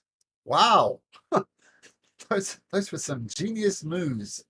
Yeah. Making the 2 commands absolutely work. So good stuff. Okay, so let's take a quick short break. I need to a really nasty incident where I had 2 massive blood clots in both of my lungs. So it's important that I take my blood thinner medications. So while I do that, let's take a short break. I'll just be a few minutes. So I need to go to the bathroom, grab a snack. We'll do that. But see you guys shortly. All right. Shortly. Ulysses, that using that 2 was very clutch for the shield. Yeah, that I was really happy when I rolled 2 low rolls on the portent dice. That was awesome. No, our plan worked. That was very good. Nice. I got to be honest. I was not expecting this guy to do so much damage. This is a little bit insane. Yeah, no, that was so scary about him when we tried fighting him last time. Was like he comes in out of nowhere. And brilliant, honestly, Odinus is super beefed for this level because of my scores and being a barbarian, and he just dropped me in one hit. Yeah, so like we were immediately just trying to escape, and luckily I think that was the balance of this encounter. Like he hits like a truck, but he runs away every time. So like scared the bejeebus out of us, and then we had to get back to where we met you guys and kind of come together with a plan of some sorts. Plan succeeded.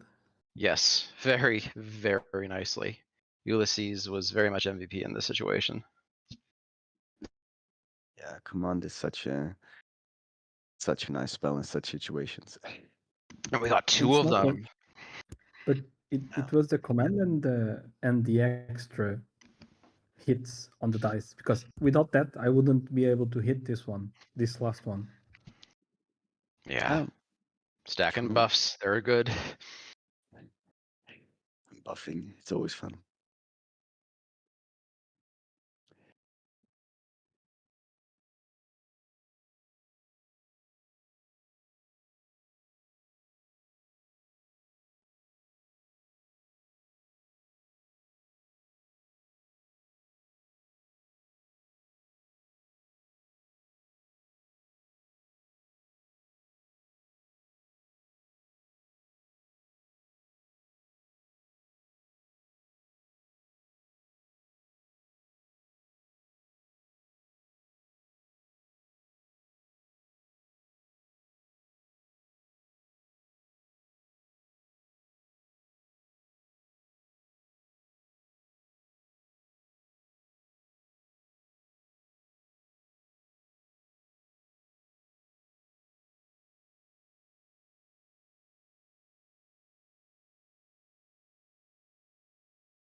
Okay, I am back. Is everybody here? Red Maw is here. Awesome. Odinaz? I am here. Cool.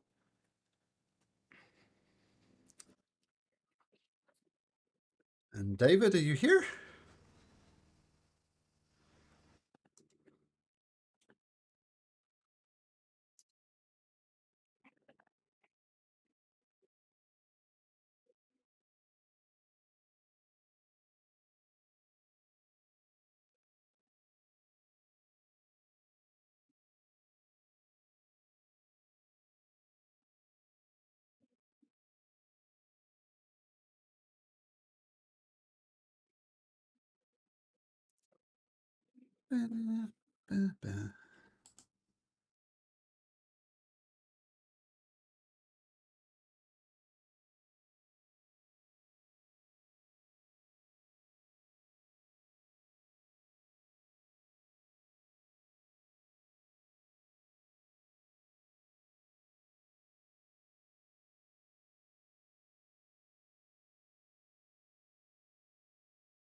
clerics, man. I always do crazy stuff. Yeah, well, that Yeah. the important thing, which I get from his subclass as a cleric, he gets to do that, and that caused it to drop both its weapons and its shield and the axe. Yeah, Yeah, it's gonna be not only fun that, having two characters with a command. See what we can do with that. I think Yeah. probably the biggest effect of that is not only do you drop it, but you end your turn. Yeah, So you can't it's do good. anything else. Yeah. It's a strong spell. It has a pretty lower DC. I believe it was like 13 or something. Yeah, So, it's not but super high. yeah, that's why it's not, because otherwise it would be very much overpowered. Yeah. I mean, this is the exact wording for the drop part of the command spell. So yeah, just miss a turn and drop your weapon or drop whatever. Okay. My favorite one. Sorry, completely. Let's keep Sure. going. Yeah. I was just gonna say. So, Alderon, you took out the creature with a beautifully constructed attack. Yeah. And the silence descends on the tomb once again as a battle. It's uneasy. It's unnerving. But what would you like to do? I will move. I will move to the body of the Minotaur, and I will wait for the rest of the group. Okay. Redmaw is like, that wasn't particularly fun, but we got the job finished. We should collect Eldrion and maybe get a rest. And I will go forward to meet him at the body of the Minotaur. I believe we need. So the armor is on him, right? The last armor we need. No, No, it's I not on don't him. believe it is. So we still need to find that armor. You've got the axe of Xander, the shield of Vulcan, and you need the breastplate of Mitros, which he is not wearing. Can I check what he has on his body? He lacks a shield. He lacks an axe, but the only thing is a breastplate, which is far too big for any of you. No, But no money, no gold on the pockets. No, he doesn't little have gold. pockets. But I did He mention doesn't have last pockets? time that there was a bunch of coins in this room, where most of you are. So you can go through that, and you do find this random collection of treasure.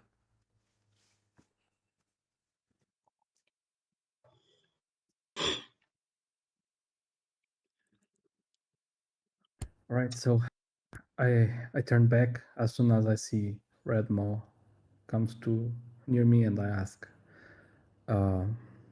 what next? Well, we need to continue looking through the rest of this labyrinth for the breastplate. We should reconvene at the Minotaur's lair and decide how we want to proceed.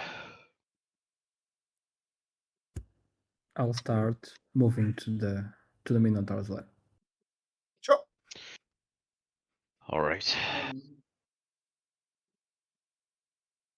Well, how does the group? Go ahead. How does the group go about with the Leon's quite quick at the pile of coins, and he's counting him through, and he kind of looks over at Odenas and and Redmaw in a questioning manner, as in, how do you handle this? We either split it or we have a bag that's just full of the gold and we pull from it as it's needed. It's whatever your preference is. Okay, all right.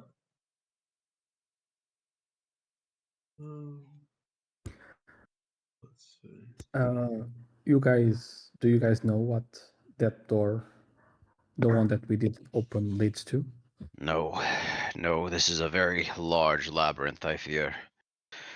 We still have quite a bit to explore. I could personally use a rest, but I'm all right to keep going if everybody else wishes to. I'm all up for having a little rest. It's fine. Actually, guys, just before we do this, we have a couple of new friends, Leowan and Alderon. I don't know if you remember, but we actually all took an oath of friendship that bounds us together. And what this oath of friendship means, for example, it's not going to be the story of Alderon took out the Minotaur. The fame is going to be shared amongst you. So it's going to be the story of the heroes of the Oracle. It's going to be no one's story. It's going to be everybody's story. But to do that, we need to come together in an oath of friendship. So I think now that Leowan and Alderon, and we'll do it with everybody present, let's just all say the oath of friendship together, which is going to bind us together. We're going to share the fame. One slight downside, if someone does something stupid like steals from a grave and gets the curse of the grave robber, we're all going to get the curse of the grave robber as well. But we're friends, we fought, we took on this massive beast and bring it down. So, I think it's a good chance, now that we've had a good victory, to all say the oath of friendship. Let me know if you object, but Odenos, why don't you start us off? And I just put the oath of friendship in the chat there.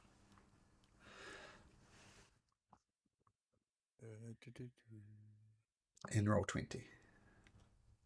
Oh, here we go. I am Odenos, and I swear upon my life and my honor that I will uphold the oath of fellowship with the warriors who stand at my side. Ulysses says it. Helena says it. Kyra looks at Redmore. Redmaw repeats. I was like, I am Redmaw, and I swear upon my life and my honor that I will uphold the oath of fellowship with my warriors who stand at my side. Leolon, sorry. I am Leoline, and I swear upon my life and my honor that I will uphold the oath of fellowship with the warriors who stand at my side. And finally, she turns to Alderon. I am Aldrian, and I swear upon my life and my honor that I will uphold the oath of fellowship with the warriors who stand at my side. Fantastic. Doesn't that feel better now we've got everybody, working together as a team? And if we continue to work together as a team as we got rid of that stinky Minotaur, then things are going to be great. And as you take the oath of fellowship, you do feel great. In fact, everybody can have a point of DM inspiration. Amazing. Yep, so just in case you don't know, just a little box you can click on your D&D Beyond character sheet, and that'll allow you to re-roll anything. But it's a one and done type situation. Okay, so it sounds like you're attempting to do a short rest. Yes, if we can manage that. Wow, that's a big if. Can I ask Redmore to roll me a d20, please? Yes, and I am making an assumption here, but if Redmaw will also, while this is happening, hold on to the shield and look at it, and he'll throw the skull out he'll like wrench the skull out of the shield's mouth. Rolled a 7. He will also try to figure out if this is a magic shield and try to attune to it a little recklessly, but yeah. Okay. So 7 is a good roll. You successfully complete your short rest, so feel free to do that. And as you try to attune to the shield, you detect some magical energy in it, but it is somehow damaged. If you could find a way to get it repaired, it would be much more powerful, but now it's just a regular old shield.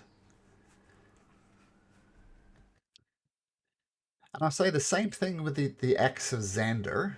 It is a +1 axe, +1 great axe, and once again you detect some mighty magical energy inside of it, but it's going to need to be repaired to unleash its full potential.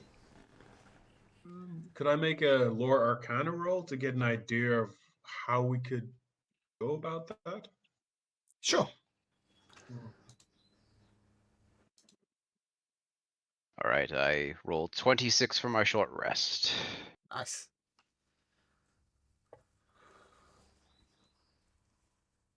Oh dear. What did? I'm Oh. taking care of the low rolls today, guys. Every group needs one. You're not sure? The little one has a look, and he's like, I wouldn't know where to begin with these items. It's I'm going to ask, as players, does anybody know where you can maybe get this repaired? I was saying as I realized I was muted. Oh, yeah. Wasn't there some sort of prophecy of us taking something to like a forge or something? If I recall, something about silver fires in a forge. Maybe there. Yeah. Well, that would do the trick. Yeah. Is My the lord. shield? The shield is obviously damaged. Does the axe look damaged as well? Yeah. Same thing. They still functionally work as a shield and a +1 great axe, but there is much magic to be unlocked. But they're damaged, so obviously if you found a way to get them fixed, then it would be great. All right, then we must make haste. We only have 2 days left, and we need to get the breastplate, and we need to get out of here, and we need to repair these weapons before the sacrifice comes. We still need, and we okay. also still need to get the chest. Yes. Yeah, breastplate. Yep. The breastplate. All right, everyone. Which way do we wish to proceed? Shall we see where the door leads to? It might just be a room. I was thinking to follow the path of the Minotaur. Why would he run there? Either two options that I see is either a safe house, or he was trying to lead us to a trap. The monster hunter. I think you might have a point. But shall we? Is it okay if I open the door? Is everyone okay if I open the door and just have a look to see at least what's behind the door? I will walk up next to you and put a hand on your shoulder and say, "I'll be here if things go wrong." I will ready my arrow. Okay. I will ready my bow. All right. And as the door swings open, I'm going to need everybody to just look in the room. It's just a hallway. Leland's gonna. He's gonna light his own torch. I think he has a torch on him. Okay, keep that in for mind though. himself. That's no problem. But keep in mind if you get in combat, you might have to drop your torch. But Yeah, absolutely, yeah. I'll put a light source on you. Just give me a second. All right. Yeah. There we go. Your torch is lit. Okay. He calls back to the group. He says, if you go to the right, let's say, from where we're looking, it's a dead end, and then if you go to the left, it goes back down in the direction to the south. It disappears to the south, the tunnel. That's what's down there. Well then, Elderon, shall we follow your lead, or Odinaz, whoever wishes to take point? It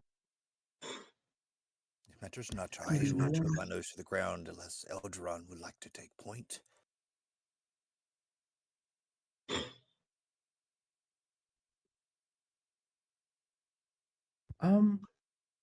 Maybe a bit of stealth would be an idea, and Elderon could maybe do a bit of scouting up ahead while we are not too far behind. That definitely is a good option. Sorry, I need to ask something because Sure. I'm not really sure how much would a mile be. How much would a mile be in here? Much bigger than the map. It's like Much bigger than the map. I think it's 1,260 feet or something. 60 feet. So I would like to do this, if possible. Let me just check. 5,280 foot in a mile. You can use your action, spend one ranger spell for 1 minute. You can sense the following types of creatures present within 1 mile. Okay, and it doesn't say it's blocked. So aberration, celestial, fiends, undead. You reach out your primal awareness, Alderon. Does it tell you where it is? Primeval It has awareness. to be your favorite terrain, though. That's for the 6 miles. Without my favorite terrain, okay. which this is not, it's 1 mile. Oh, only. right. Okay. Yeah. And Cool. so that doesn't reveal the creature's location or number. You detect undead. For 1 minute. Yep. So this is undead within a mile of you. So you would see Eldrion concentrate, and his eyes would lit a little bit with light, and he would say, I think we should follow the path of the giant, of the Minotaur. I can sense creatures, some types of creatures here. If you're Well- worried, I will attempt to stealthily move. Okay. Make a stealth roll. I'll move in this direction and So anyway, Okay. do I sense any of those creatures? Sorry, as I cast it. Yeah, you do sense the creatures. There is undead creatures within a mile of you, and you don't know how many, and you don't know their exact location, other than they're a mile away. So I'll tell to the guys, they're still undead. Would I know there would be it was undead or not? I'm going to say yes.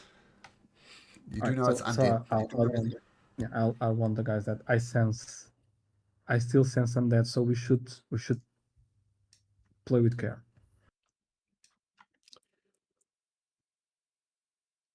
Okay, Odinaz, you're sneaking ahead, it sounds like. Yep. Okay. As Odinaz leaves, I will gather everyone close and say, let us follow behind. ooh. I will remain further at the back this time in case we are jumped.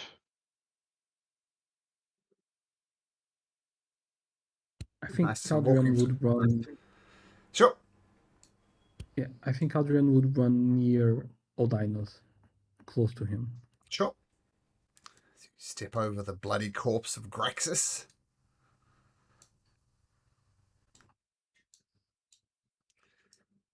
All right. Can I see if there's anything that would tell me which way to go in this little fork? either No, the but right- Alderon detects that the Minotaur came from the north, so this way. Okay. Yep, that way. Would it be possible that Leolon is also looking for perhaps something unusual in the walls or anything like that? Like, perhaps for secret Sure. doors or also for traps and things like that? Make And your if perception I- or investigation, your choice. Alright. And if a 16 reveals something, I'll let you know. But you don't Okay. detect anything immediately.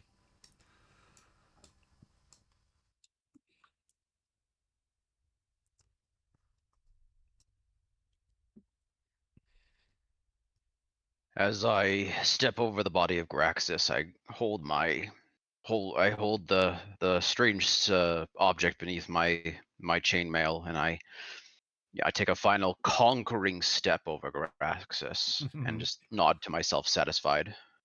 Yeah. And a lot better than the first time, once again. Thanks to Ulysses. That was amazing. That was.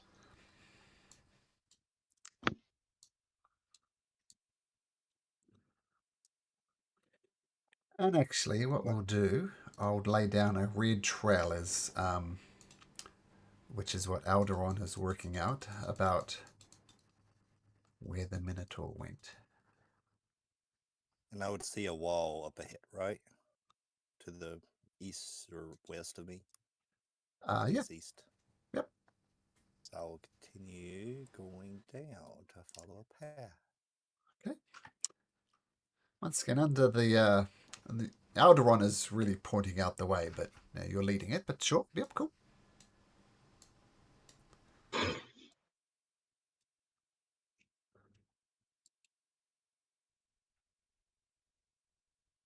You look a little lost, Luan and Redmore. You head up that way. Yeah, the other one's waiting for Redmore. He sees him. Sure. Oh, sorry about that. He's obviously Okay, staring there at we the go. Minotaur, having his moment. Yeah, sorry. Yes, I got a little too absorbed in that. I should remember we're in danger. Odnos looks behind. Oh, perhaps have a I went history. too fast.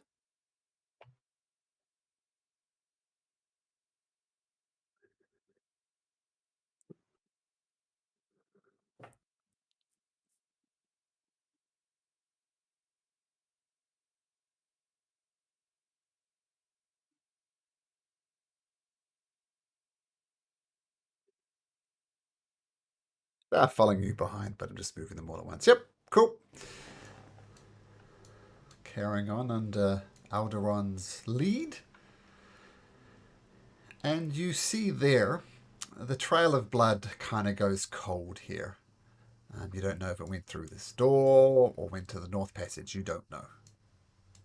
I pat Odinus on the back. Odinus, I lost the trail here.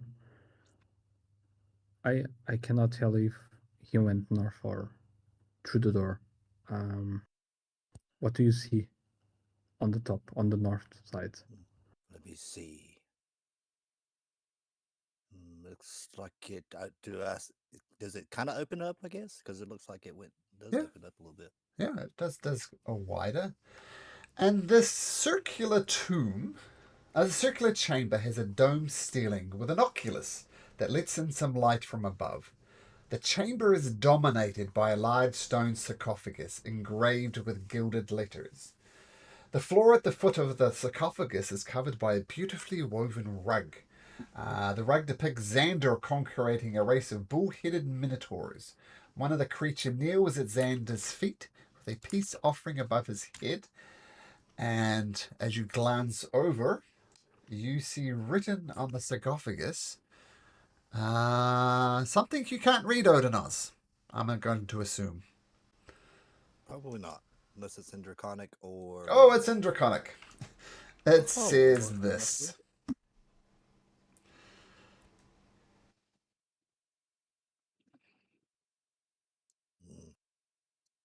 Xander Uroth, first of his order. If this is the tomb of Xander, does Okay, stop right there. I'm going to need everybody to roll for initiative, please. Because as you step on the rug, who knows what rug he stepped on?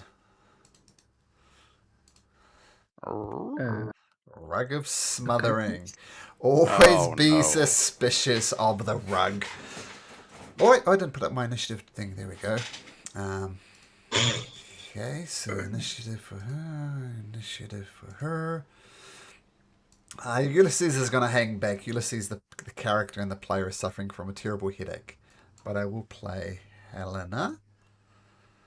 And roll her into initiative.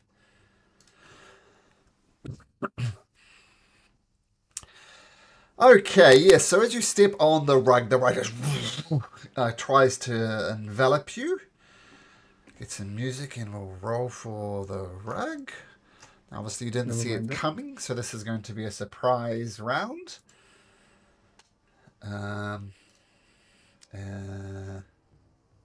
Okay, so the rug attempts to smother you, Onas. As I said, this will be at advantage, and it rolls at 24. So, That hits. yeah, so it completely envelops you. You can't see a damn thing, and you are also restrained. Now, I've removed vision from your character because you can't see what's happening, so we'll just do it that way. So the rug envelops you, and you don't actually take any damage. Not yet, anyway. Oh, but look, the rug of smothering rolled the highest initiative as well. So it's going to give you a bit of a squeeze in there, Odinaz. And it's going to do... why is that working to make this one? Just a question: would my danger sense would that have taken up anything? I know it usually says deck saves, but I didn't know if that would do anything with that regard. No, attacks you could see like Dragon's Breath and things like that, but this is not a deck save, it's an attack roll, and it squeezes you, and you take 10 points of bludgeoning damage as it puts the squeeze on you. Odinaz, you find yourself trapped in this creature, in this rug, unable to move. What do you do? Odinaz is very upset as he can hear them kind of squeeze, he'll roar as he'll rage. Okay, rage, you can do that, absolutely. All right. And I'm assuming, is there a way for me to try to like power through this? I mean, I'm gonna try to like. Certainly try. You want to try and get out of it? Yeah, try to just push this rug off of me so I can get free. Okay, you can make an athletics check at advantage because you are raging, and oof, you pop out of it. You are no longer blind. You have dark. Yeah, so you should be able to see now, Yep. and you're no longer restrained. So you pop out of this rug of smothering. I clicked all the wrong stuff. Yep. So that was your action, though. Anything else? Yep. That's it, because my bonus action was to rage. Okay, bonus action. So raging is the only condition you have. Yeah, so you grab it roar, with your rage and smack out of it. And Kyra says, "What's all this yelling? Come on, just be oh my goodness! Kill the rug!" And she's going to sing the song of heroism. And Helena's going to come in and say, "I hate rugs. This is what happened in the temple of the oracle. Stupid creature. Eldritch Blast!" And she casts Eldritch Blast. Turns out rugs are very easy to hit. And it explodes. Ooh, for 16 points of damage. Take that, you stupid rug. And that's her turn. Redmore. All right. Redmaw will attempt to jump in, move 10 feet to see what's going on. And he sees Odinaz being wrapped up by this rug. But Odinaz got out of the rug. Okay. Then I will shift forward 5 feet and angle it so I do not strike the tomb itself. Sure. But I'm going to unleash a gout of fiery breath upon the rug. Ooh, nice. So the rug needs to make a deck save. Yes, I inhale.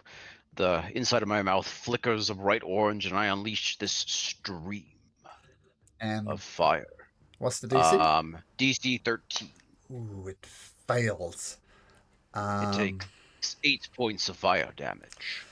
No, it doesn't. It takes 16 points of damage. Light up this rug. It's susceptible to fire as your fire breath explodes out on it. And this is going to crash for me again. Okay, nice. That's your turn. Redmore, what does Alderon do?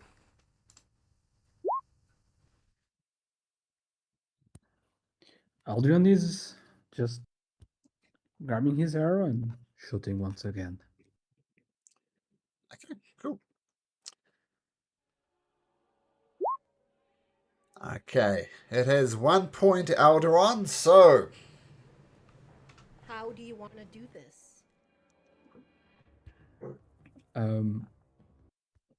He's just going to quickly take off the arrow, shoot with his eyes closed and say, "Well done, team. This was all you, Redmo. You want to do the honors?" Red Maw will be like, "Let's do it together." And as if you let your arrow fly, the moment it goes in, Red Maw will also just like tear into it with his sword. Nice. Massive rips appear in the rug, and it just falls like a wrecked rug to the floor.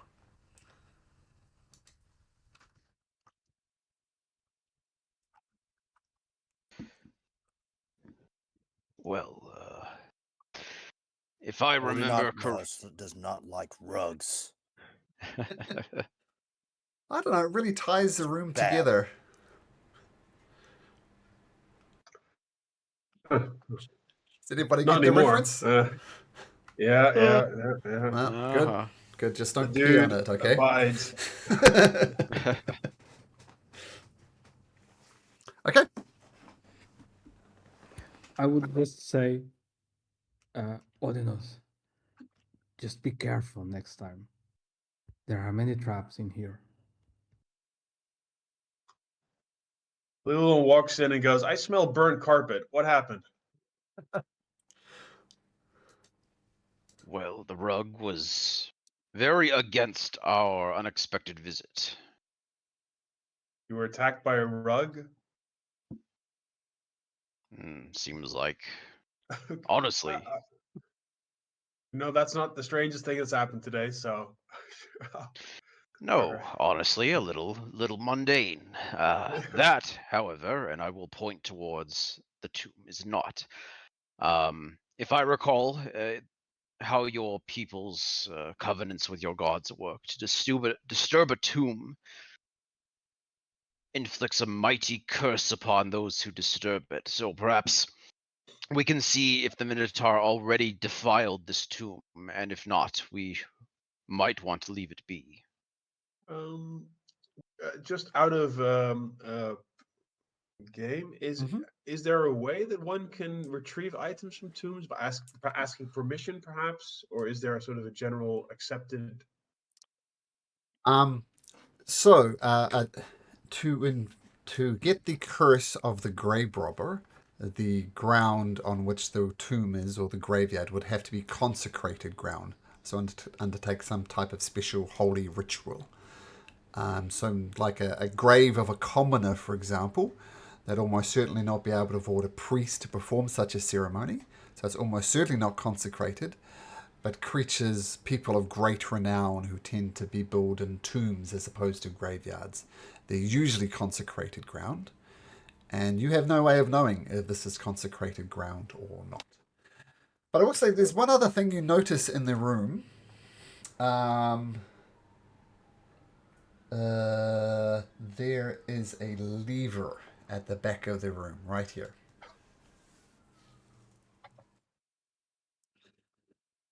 Can I examine it to see what?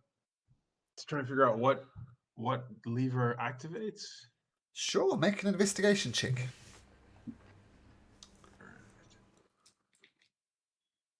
Oh dear.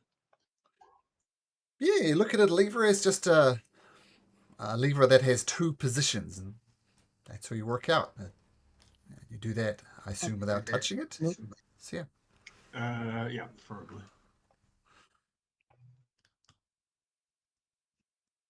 I would help him investigate if possible. Are you proficient in investigation?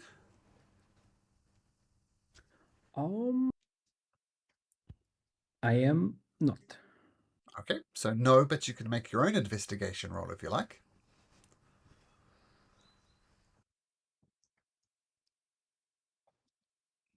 I know nothing. It's a lever that has two positions. Yeah. I look at Can look I? at Leolon and just with a confused look at my face, I go, "Do you know what this do?"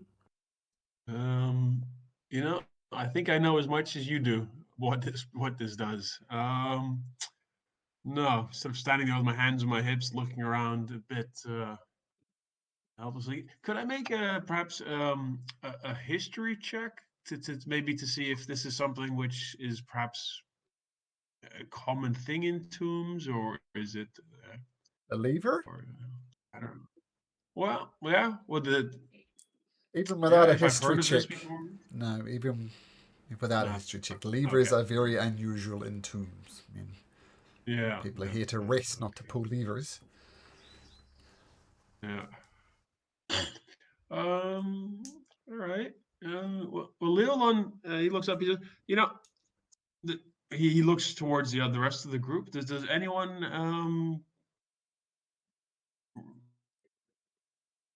have an idea what this may?"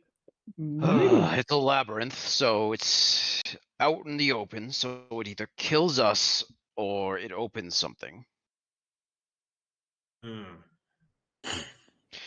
That's the problem with a labyrinth. It generally punishes curiosity. Can I investigate the tomb itself for clues? Sure. Once again, make an investigation check. All right. This whole time, Red Maw's kind of at the edge of the room. He's clearly been freaked out by everything that he's been told about how curses work here, so he's definitely a little gun shy. Sure. So, Leo, when you inspect it, I assume once again without touching it, it's a very well-made tomb. It's got that inscription saying Xander, which was the first of the Dragon Lords. Helena Okay. actually comes forward and says, hey guys, I've actually got this spell. It's a divination spell, and it lets me know if things are consecrated or desecrated, or yeah, or whether there's evil spirits around. Would you like me to do that? Yes, please. That will reduce the amount of time we're spending here. Well, I don't know about that because it's going to take me 10 minutes to do it. But anyway, here we go. And she cast a Detect Good and Evil as a ritual. And she said, oh, well, the good news is this site isn't desecrated, it's not consecrated, and I don't detect any undead. Though I must say, if there's an evil spirit inside of this sarcophagus, I won't be able to detect it. So I know that if we open the sarcophagus, we won't get the curse of the grave robber. But beyond that, I can't say. Should we maybe come back to this later? Just explore further and see if maybe we find a clue about what's. One moment, and I will close my eyes. And when I reopen them again, one is the eye of a gold dragon, and the other is an eye of a black dragon. It's kind of like a divine illusion, and I'm going to cast divine sense, kind of the same effect as detect good and evil, but it allows me to know the location of any celestial fiend or undead within 60 feet of me. You bring up that description for me, please, Absolutely. So I can rule lawyer it. So the presence, that is not buying total cover. Now, I'm going to do a home rule here. This makes divine sense almost useless because you're trying to detect if there's around you. So I'm going to ignore that stuff that says behind total cover. And I'm going to say that, let me see, within 60 feet of you, let me just check or something. And if I do sense something for my flavor, I would like to get the sense like something is like affronting me, like its presence is an insult. That's the kind of sense I'd like to get. Sure. And you also realize that this place is not desecrated or consecrated, so that's useful too. Yes, I remembered that after the fact. And you do not detect any of those things other than the consecrated ground within 60 feet of you. All right. I think we're good. I can pull the lever if you'd like, unless someone else wishes to. You want to pull the lever? Yes, You know, everyone Lulu was else. like right over Everyone there. else can get out of the room, and I will pull the lever. Okay. All right. It's this is all right. We'll cover your back, Redmore, and the other one scoots out. All right. I reach the tomb, I grab the hand, and say, I am on a mission, tied to the fate of your land, Xander. I come to conquer, but not to destroy, but to conquer that which plagues your land, so that I may gain my goal, my prize, and my journey home. So know that I do this with utmost respect to you and yours. And I grab the lever and I pull it. You hear a horrible screeching sound. Like the sound of metal against metal, but it's a horrible sound, and it's coming from the southeast. And after about 10 seconds, you feel this like a spring mechanism on the lever wanting to reset it in the up position. So as long as I'm holding it, it doesn't go back? Yeah. And as you hold it, the screeching goes for about 10 seconds, and you can feel the spring mechanism wanting to return to the normal position. But the screeching does stop after about 10 minutes, even if you hold on to the lever. After 10 seconds, sorry. I'll shout out, I think a door opened somewhere. Check the southeast. Oh, it doesn't sound like a The door. sarcophagus is still... Oh, Doesn't sound something like... opened. It's much louder than a door and really obnoxious sound. It would be odd for it to just be a door. Is it right to the Well, east? I'm saying that I'm saying that in ignorance. My character wouldn't know what the heck it is, so sure. he's just kind of claiming it's a door. Yeah, southeast it comes from. And then Red Maw will say, also, the sarcophagus didn't open. Someone may wish to check that.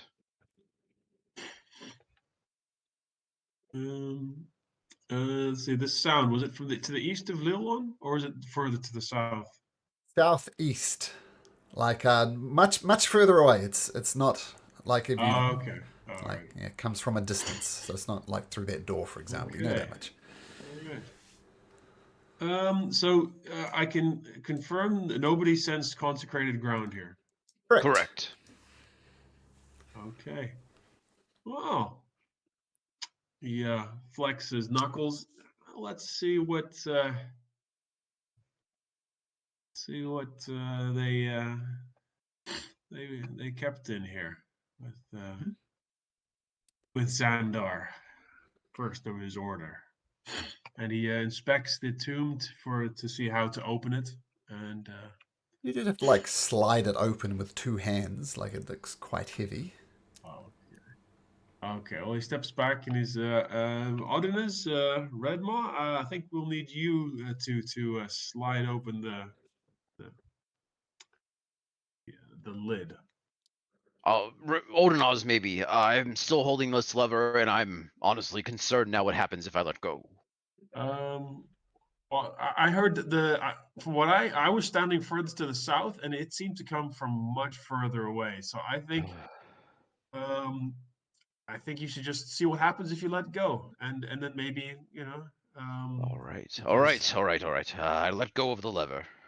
It springs back into the previous position, and that's it. No other noticeable effects. Oh, well, bully. All right, well, that's good to know. If you haven't noticed, dungeon delving is not my specialty. You're doing great. You're doing great. Odinus, if you do the honors.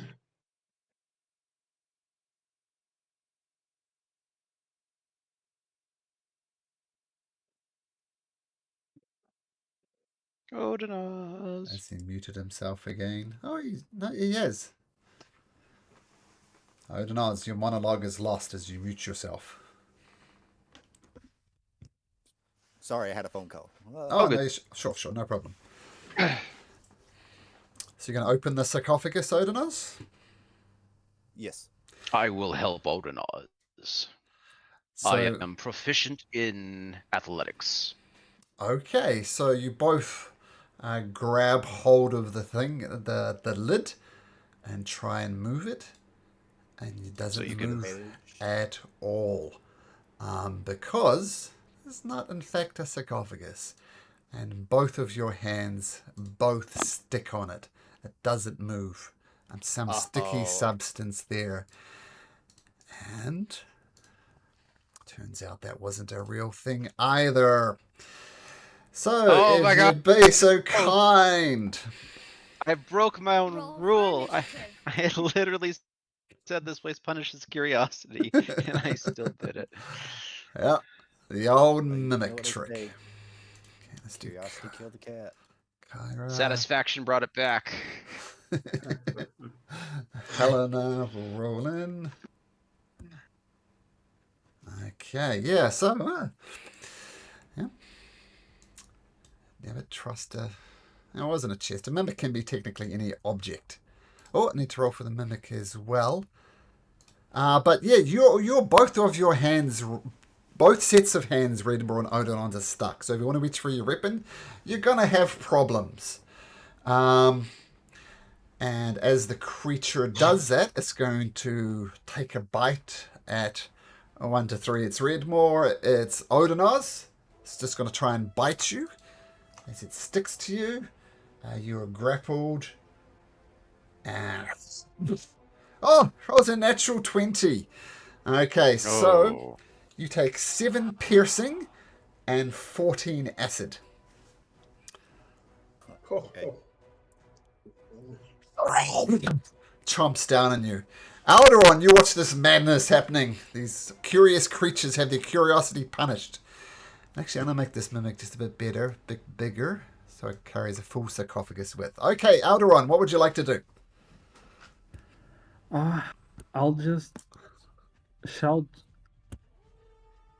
try to take cover, and I'll just shoot my weapon, my longbow at him. Sure. We can't, we're stuck.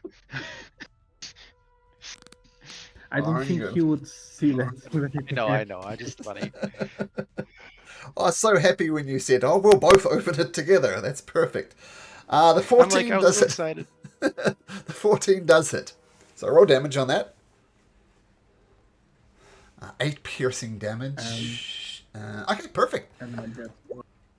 So, yeah, it's not immune to psychic. Thought it might be. So, 11 points of damage as your arrow splits in. And despite this looking sarcophagus, it does bleed, so you can kill it. So it's your turn, Alderon. I shout, "It bleeds! Don't run!" Okay, as it took a big chomp out of... Who did it chomp before? It was Odinaz? Yeah, it's going to try and chomp you again. Now, was it 17, Odinaz? Miss. Oh, explain to me, how are you using your shield? I don't have a shield. Oh, you don't have a shield. Okay, perfect then. That's a miss. It goes to chomp you, and somehow you manage to twist out of the way. So that's a miss. An armored defense. Of course. I think I was getting confused with Redmore. Okay, Odinaz, you're up. Both hands stuck.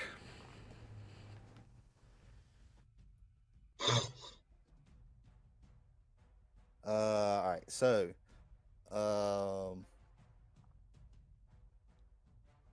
I'm going to rage Rage, nice. and try to pull. Can I try to pull off? Yeah, you can certainly. You can certainly try. Do I need to roll a Yep. strength check or Athletics check? at advantage. You pull yourself free. Both hands pop off. That is your action to do that, though. Yep. And I will just stay put. Okay, perfect. Kari says, "Oh, what do you guys got yourself into this time? Redmore, listen to the tunes. You can break free from this. I believe in you." And she sings a song of heroism. Leolon.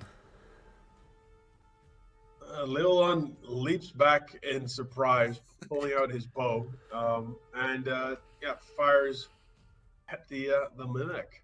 Okay. Oh, good grief! He's gonna re-roll that one. That does hit, though. It does hit. Oh. Well, then I don't re-roll. Sorry. Okay. 0 damage. So the first one does damage. So that's 5 damage. I'm gonna do action surge to attack again, and we'll use the second roll for that then. 13. Does that hit? 13 hits as well. Yeah. Okay. So that's another 9 damage. Oof. And that's my turn. Okay, nice Oh, arrow Red set, Maw. and it does bleed a lot. Okay, Redmaw, you're stuck to it still. All right, so before this happens, Red Maw will keep ducking down as Leolon keeps shooting. He's like, I can't move. And then here's the song of heroism, and tries to yank his arms free as hard as he can. Athletics check. All right. Oh, I forgot to let it roll. Natural 20. I actually Nice. read a rule that says if you adhere to it, to break it is at a disadvantage. So Then I will reroll one more time. I can let Odinaz get away with it though, even though I'm not sure what he rolled. But the DM didn't notice the rule then. But yeah, roll athletics again. Oh, Second natural 20. Take that, DM rule lawyer. Okay, you are free, and that's your action. All right. I am. Let's see. That's my action. I am going to re-maneuver. I'm going to stay in its melee range, Mm-hmm. and I'm just going to maneuver to the other side, so I'm between it and the rest of the party. Perfect. Bring up my new shield, damaged as it is, Cool. and then I will end my turn there. No, I'm out of spells, so yes, I'll end my turn there. Stupid, ugly sarcophagus. Here's Helena. She fires off an Eldritch Blast, and she rolls a natural 1, but she listens to the Song of Heroism, and she rolls again. Ah, yeah. Man, this is not going the Mimic's way. So she gets another D10 on top of that because of the critical hit. And as the Eldritch Blast explodes, she says, "Take that, dirty Mimic!" It's 15 points of damage. Beautiful. Okay, Alderon.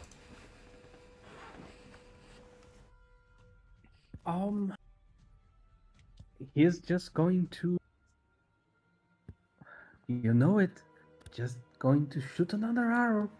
Okay, let's see if you hit.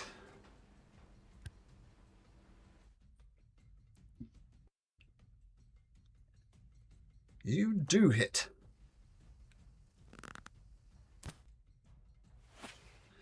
11 piercing damage. Okay. The sarcophagus is looking very weak, but it is still up. Plus 1. It's 12. Just. Oh, 12. Okay, sure. With your dreadful strikes. Okay, another 1 point of damage. Psychic damage. Does it do anything with psychic? Nope, it can take psychic damage. Okay, now, as this thing is annoyed that its two stuck creatures have left it, it's going to continue to pick on Odinaz because it looks damaged. So it's going to try and bite. DM's turn. That would be a natural 20 against Odinaz. And you take, let's see, not the best job, but 11 piercing and 8 acid. So 19 altogether. Still up, Odinaz? No, I'm down. Okay. Oh, wait a minute. No, that your rage will help that. No, it wouldn't. Not the acid damage on top of it. Okay, so it would be a total of 13 points of damage. Yeah, that still drops me. Still drops you, okay. Because the piercing would get halved, but not the acid. Okay, so Odinaz gets dropped by this creature, and it looks as if it's getting ready to swallow him. Odinoz, make me a death saving throw. Roll it privately to me, please.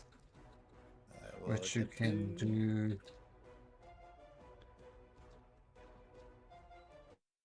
by typing that. Oh, sorry, I didn't mean to roll that. Well, we all know now. Okay, so that's one success, Odinoz. Kyra says, "Oh my goodness, Odinoz, you're too young to die." And she is going to come over to Odinoz and she's going to attempt to stabilize you. So she's going to make a medicine check, which is a wisdom roll, and she's got it as an actual no, so wisdom roll. You're too young to die, Odinoz, not yet. Boom, boom, boom. And you are no longer making death saving throws, but you are unconscious. Okay. And I'm going to say because she did the healing, there's no Song of Heroism. I don't think it's going to matter. I think you guys are going to take this off. But Leolon, you're up. All right. He's going to, let's see, move here so he doesn't hit Redmaw and take a shot. Just sneak in and take it. And there we go. Okay, it's coming together. 12 damage. There we go. Beautiful. And moves back. How do you want to do this? Right in its big ugly maw. Arrow shoots in, and it just suddenly trembles and falls still. Beautiful. Okay, and Ulysses stumbles in. I says, "Oh, so sorry, I'm late, guys. Oh, Odinoz, here, let me help you."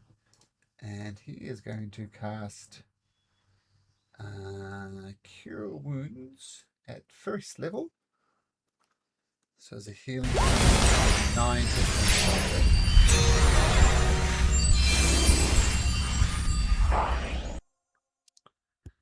As we kill the monster, I'll just say, less touchy, please.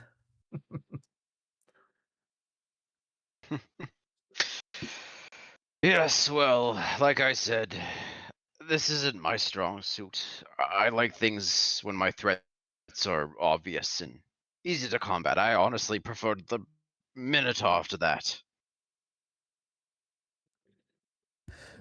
But since you already touched it, is there anything inside? Oh no, it's just a pile of blood and gore now. There's no actual sarcophagus. Alright,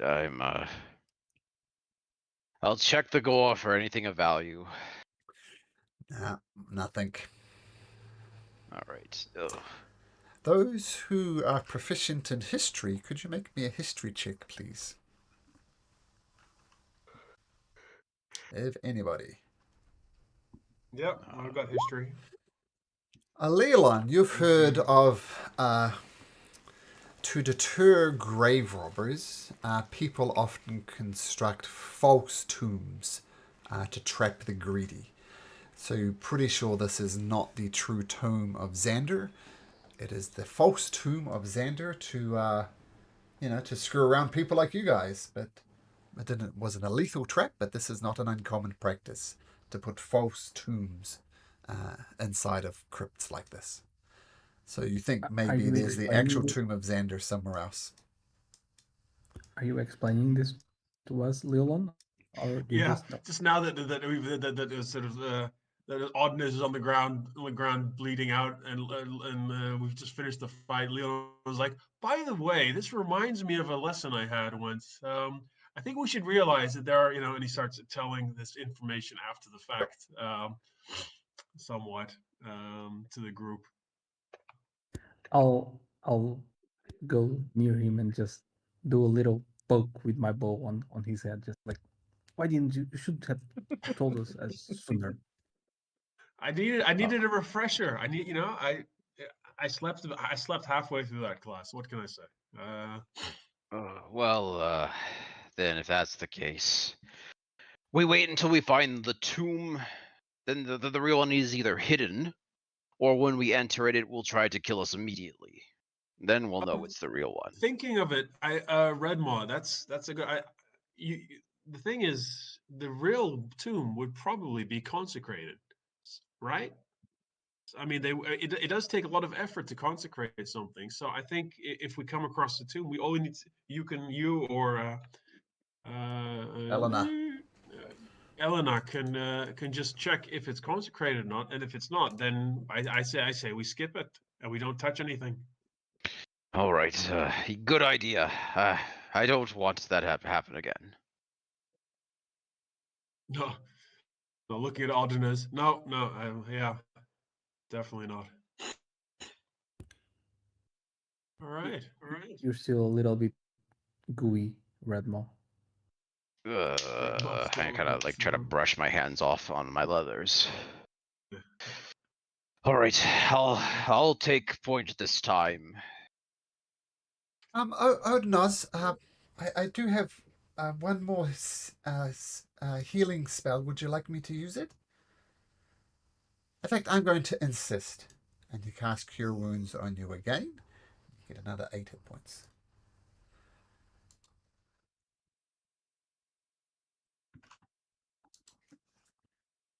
Okay. Alright, I will begin to lead the group south and east until we reach that other door. Okay. Well, there's a door in the east. It's a door made of bronze. This one right here. Oh, sorry. Right. Oh, yeah, east. I always get my east and west, but yes, the door to the east.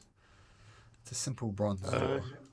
How about I have a quick inspection of the doors before we open them, just to check for. Sure. Yeah. Please do. Be my guest. Make an investigation check. All right. Yeah, there's nothing here. This is a safe door. Pretty sure. Go for it. Alright, I reach forward, I grab the door, and I push or pull it, whatever opens it. So you pull the door open, and in the room, nothing attacks you, so that's a nice change. This barrel vaulted chamber is littered with bones, discarded weapons, and rusty shields. Pillars and alcoves along the wall holds marble statues of priests and supplicants. Is there any sign of the breastplate in this room? You see some just unusable items like armor and stuff that's just rusted. You'd think that the breastplate of Mitros would be a lot nicer. So the blood and everything here is fairly old, or is it recent? Or is there a recent? That's make a nature check. Nature. Nature. Nah. You're not sure. Okay. As Leolon enters the room, I'm going to need everybody to do as my son Riley will explain. Roll for initiative. Then I'll explain what's happening.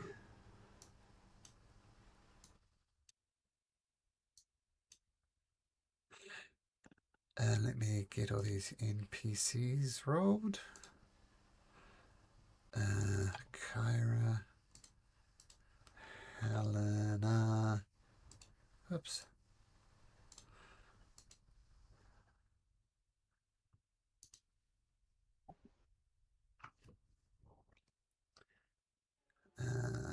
Helena. Okay, so what happens as you walk into this room? Some of the bones start knitting together, and several of them pick up the rusty weapons and form into these skeletal creatures that surround you like this. Let me roll. Oh, I see. Oh my knee. Sorry. Like this. That is where they appear. So let me roll them into initiative. And we'll see who goes first. And there's no surprise runner. They need to take some time constructing themselves together. Bakara is saying, so Helena, how you been? She doesn't... how will I say? What's her passive perception like? We'll see if she notices. I'm going to say no. She's just chatting to Helena. Yeah, so how are things going? And then the skeleton appears right next to you, Alderon, bringing out this rusty sword. Make sure I got this set up right. Yep. So it comes out with his rusty short sword and swings it at you. Rolls a 13. You deflect it easily enough. Alderon. Oh, I'll just shout, ah! And I'll grab my long sword and try to swing at him. Okay, swing away. My short sword, not long sword. Sorry, my short sword. Sure. Swinging your sword. And it misses, unfortunately. Maybe just out of surprise of these creatures being here. Anything else, Alderon? You're kind of surrounded a bit. I'll just yell, help! Do you have a second short sword? Or do you have a shield? What? I have a bow. Oh, yeah, no. All right. If you have a second short sword, you might be able to attack with a bonus action on your offhand. No, but I actually, I do have one. So can I attack again with my bonus action? If you're happy to drop your bow, yes. That's true. No, I would rather keep my bow and just Okay, cool. yell. Help! Okay, you swing with your short sword. It goes wide. The skeleton to the top north of you, Leo, wordlessly picks up a rusty short sword, swings at you, and rolls an 18? Does an 18 hits. Okay. So it hacks into you with it, and you take 4 points of piercing damage from the short sword. Helena says, Odinaz, duck! And she fires off an eldritch blast at the skeleton right in front of you. And she hits. And the skeleton takes, 8 points of force damage as the eldritch blast explodes on the creature. Okay, I'll provide support from afar. You guys have got this. As another skeleton reaches out for you, Leo 1. Once again, rusty sword in hand. Takes a swing and an 18. That's going to hit again with his 6 points of piercing damage. Leo 1, not really your role to be up front, but that's where you find yourself. What do you do?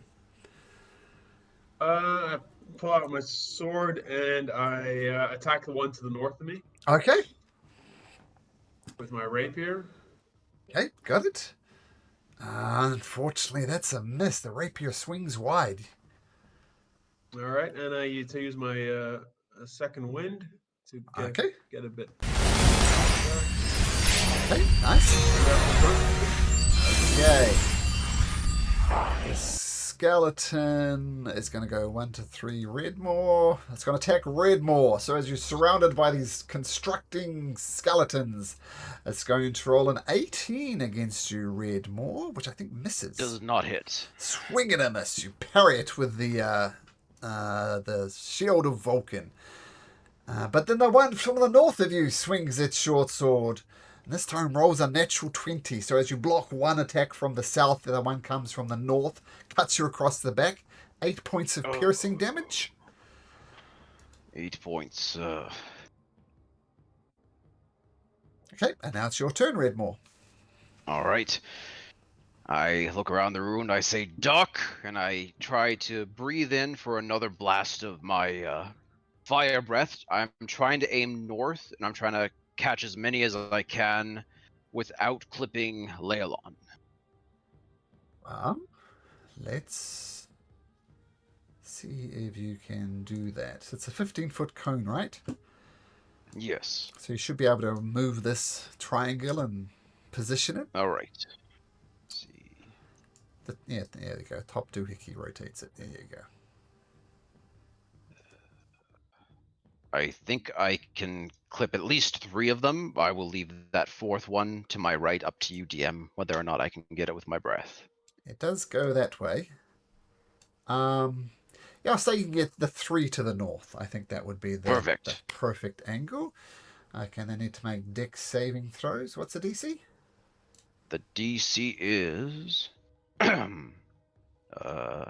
whoops. 13 dexterity. 1 succeeds, 2 fails. So we'll say this one here succeeds. So it takes 4 or 5... sorry, once... this one, we'll say, fails. So it takes a full 9. And the other 2 take 4 each. As your mighty dragon breath detonates.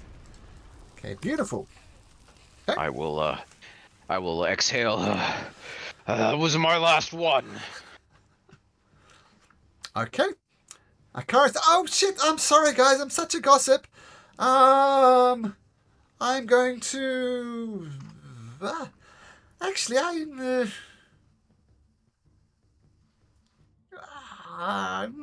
a bit worried. There's so many guys in there. I'm going to sing the Song of Rejuvenation. So just mechanically, if you go down, you have a chance of coming back up. That's the type of song that she's singing. Odinoz.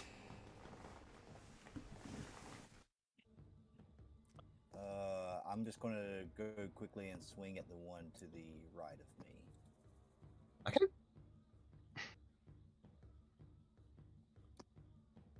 Swinging with your great axe, you make connection.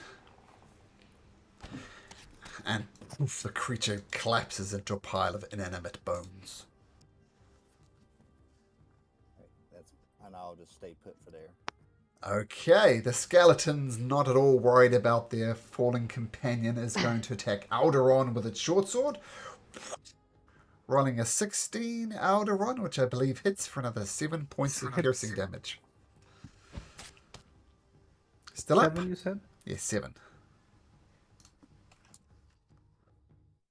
Okay, cool. Still up. So the skeleton is the middle one is going to attack you again, Alderon, swinging its short sword, rolling a 10 this time, so you miss it, but still took that massive hit. Alderon, what do you do?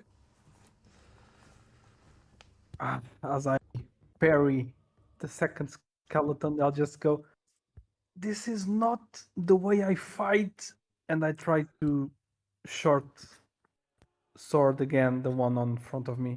Okay. New rule. If there's bones, I check first. Short sword hits. Makes a connection.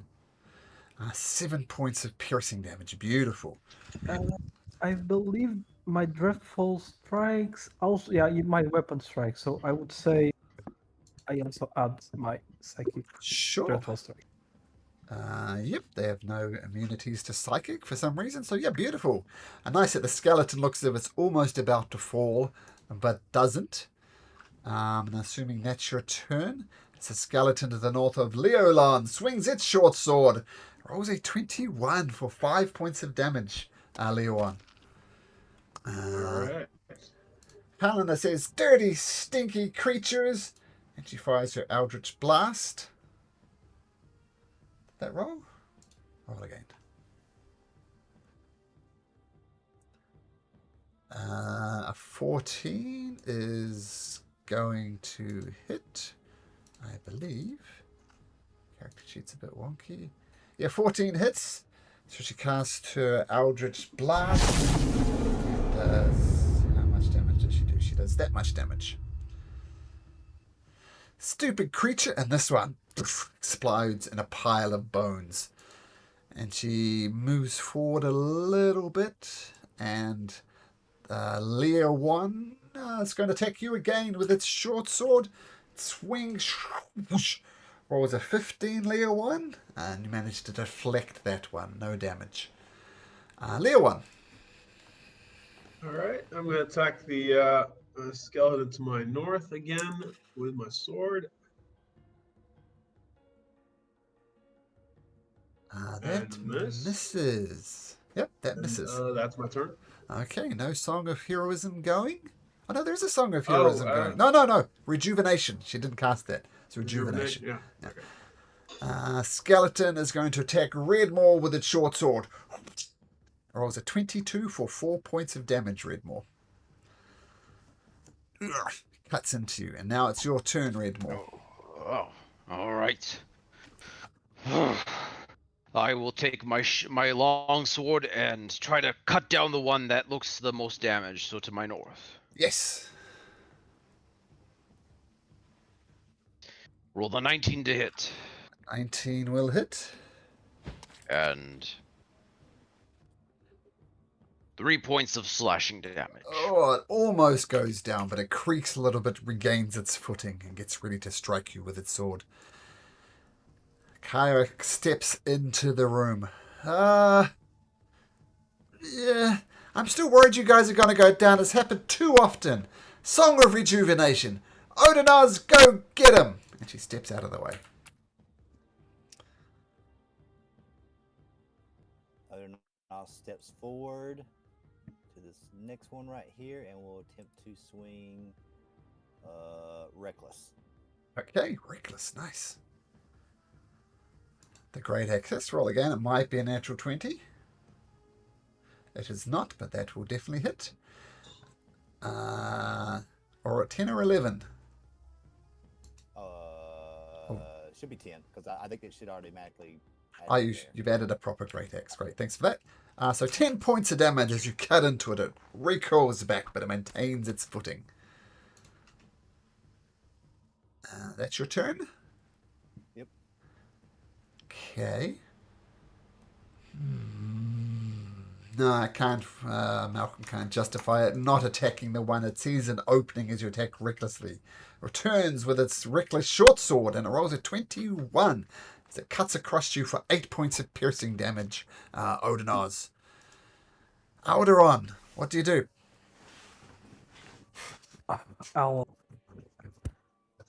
As I see the guy attacking Odinus, I'll just and I'll just go and try and finish him off and swing at him.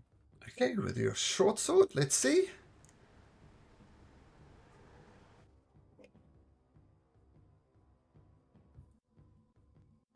There are 14 hits. And that's enough for the creature to inanimate into a worthless piles of bones. Nice, Alderon.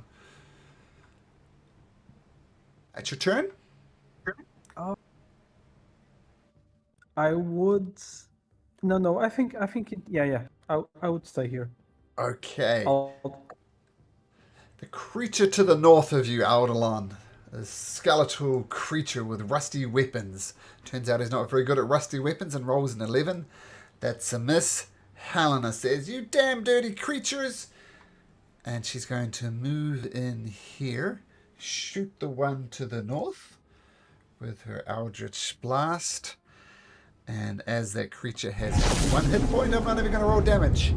Yeah, take that, Stinky! And she steps out of the room. A remaining skeleton is going to attack Leowan. With its rusty short sword, takes a swing and rolls a 22 for 7 points of piercing damage. Leowan. Now it's your turn.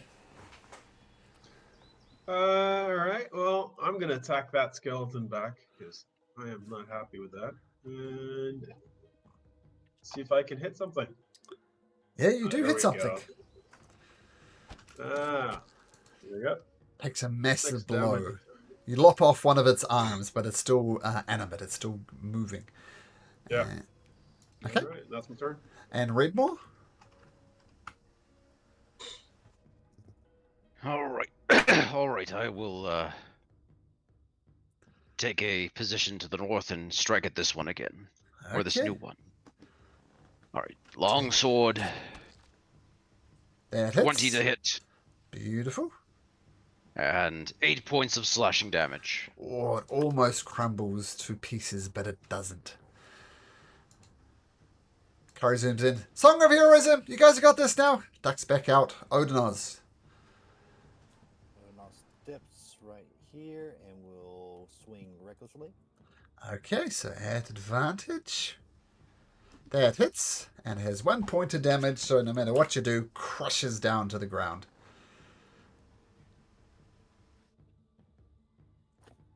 And we'll take 1 step back in this case. Okay, Alderon.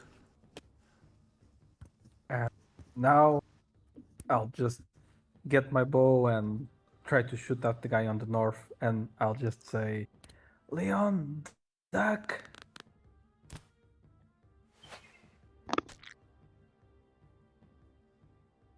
That's a miss. And I hit Leon. No, I can't hit. I'm kidding. Song of Heroism, la la la la la la. Okay.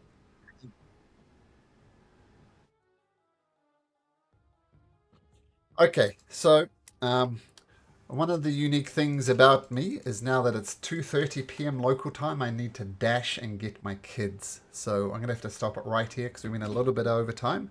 Oh, perfect timing. But yeah, perfect timing. I was hoping that combat would end.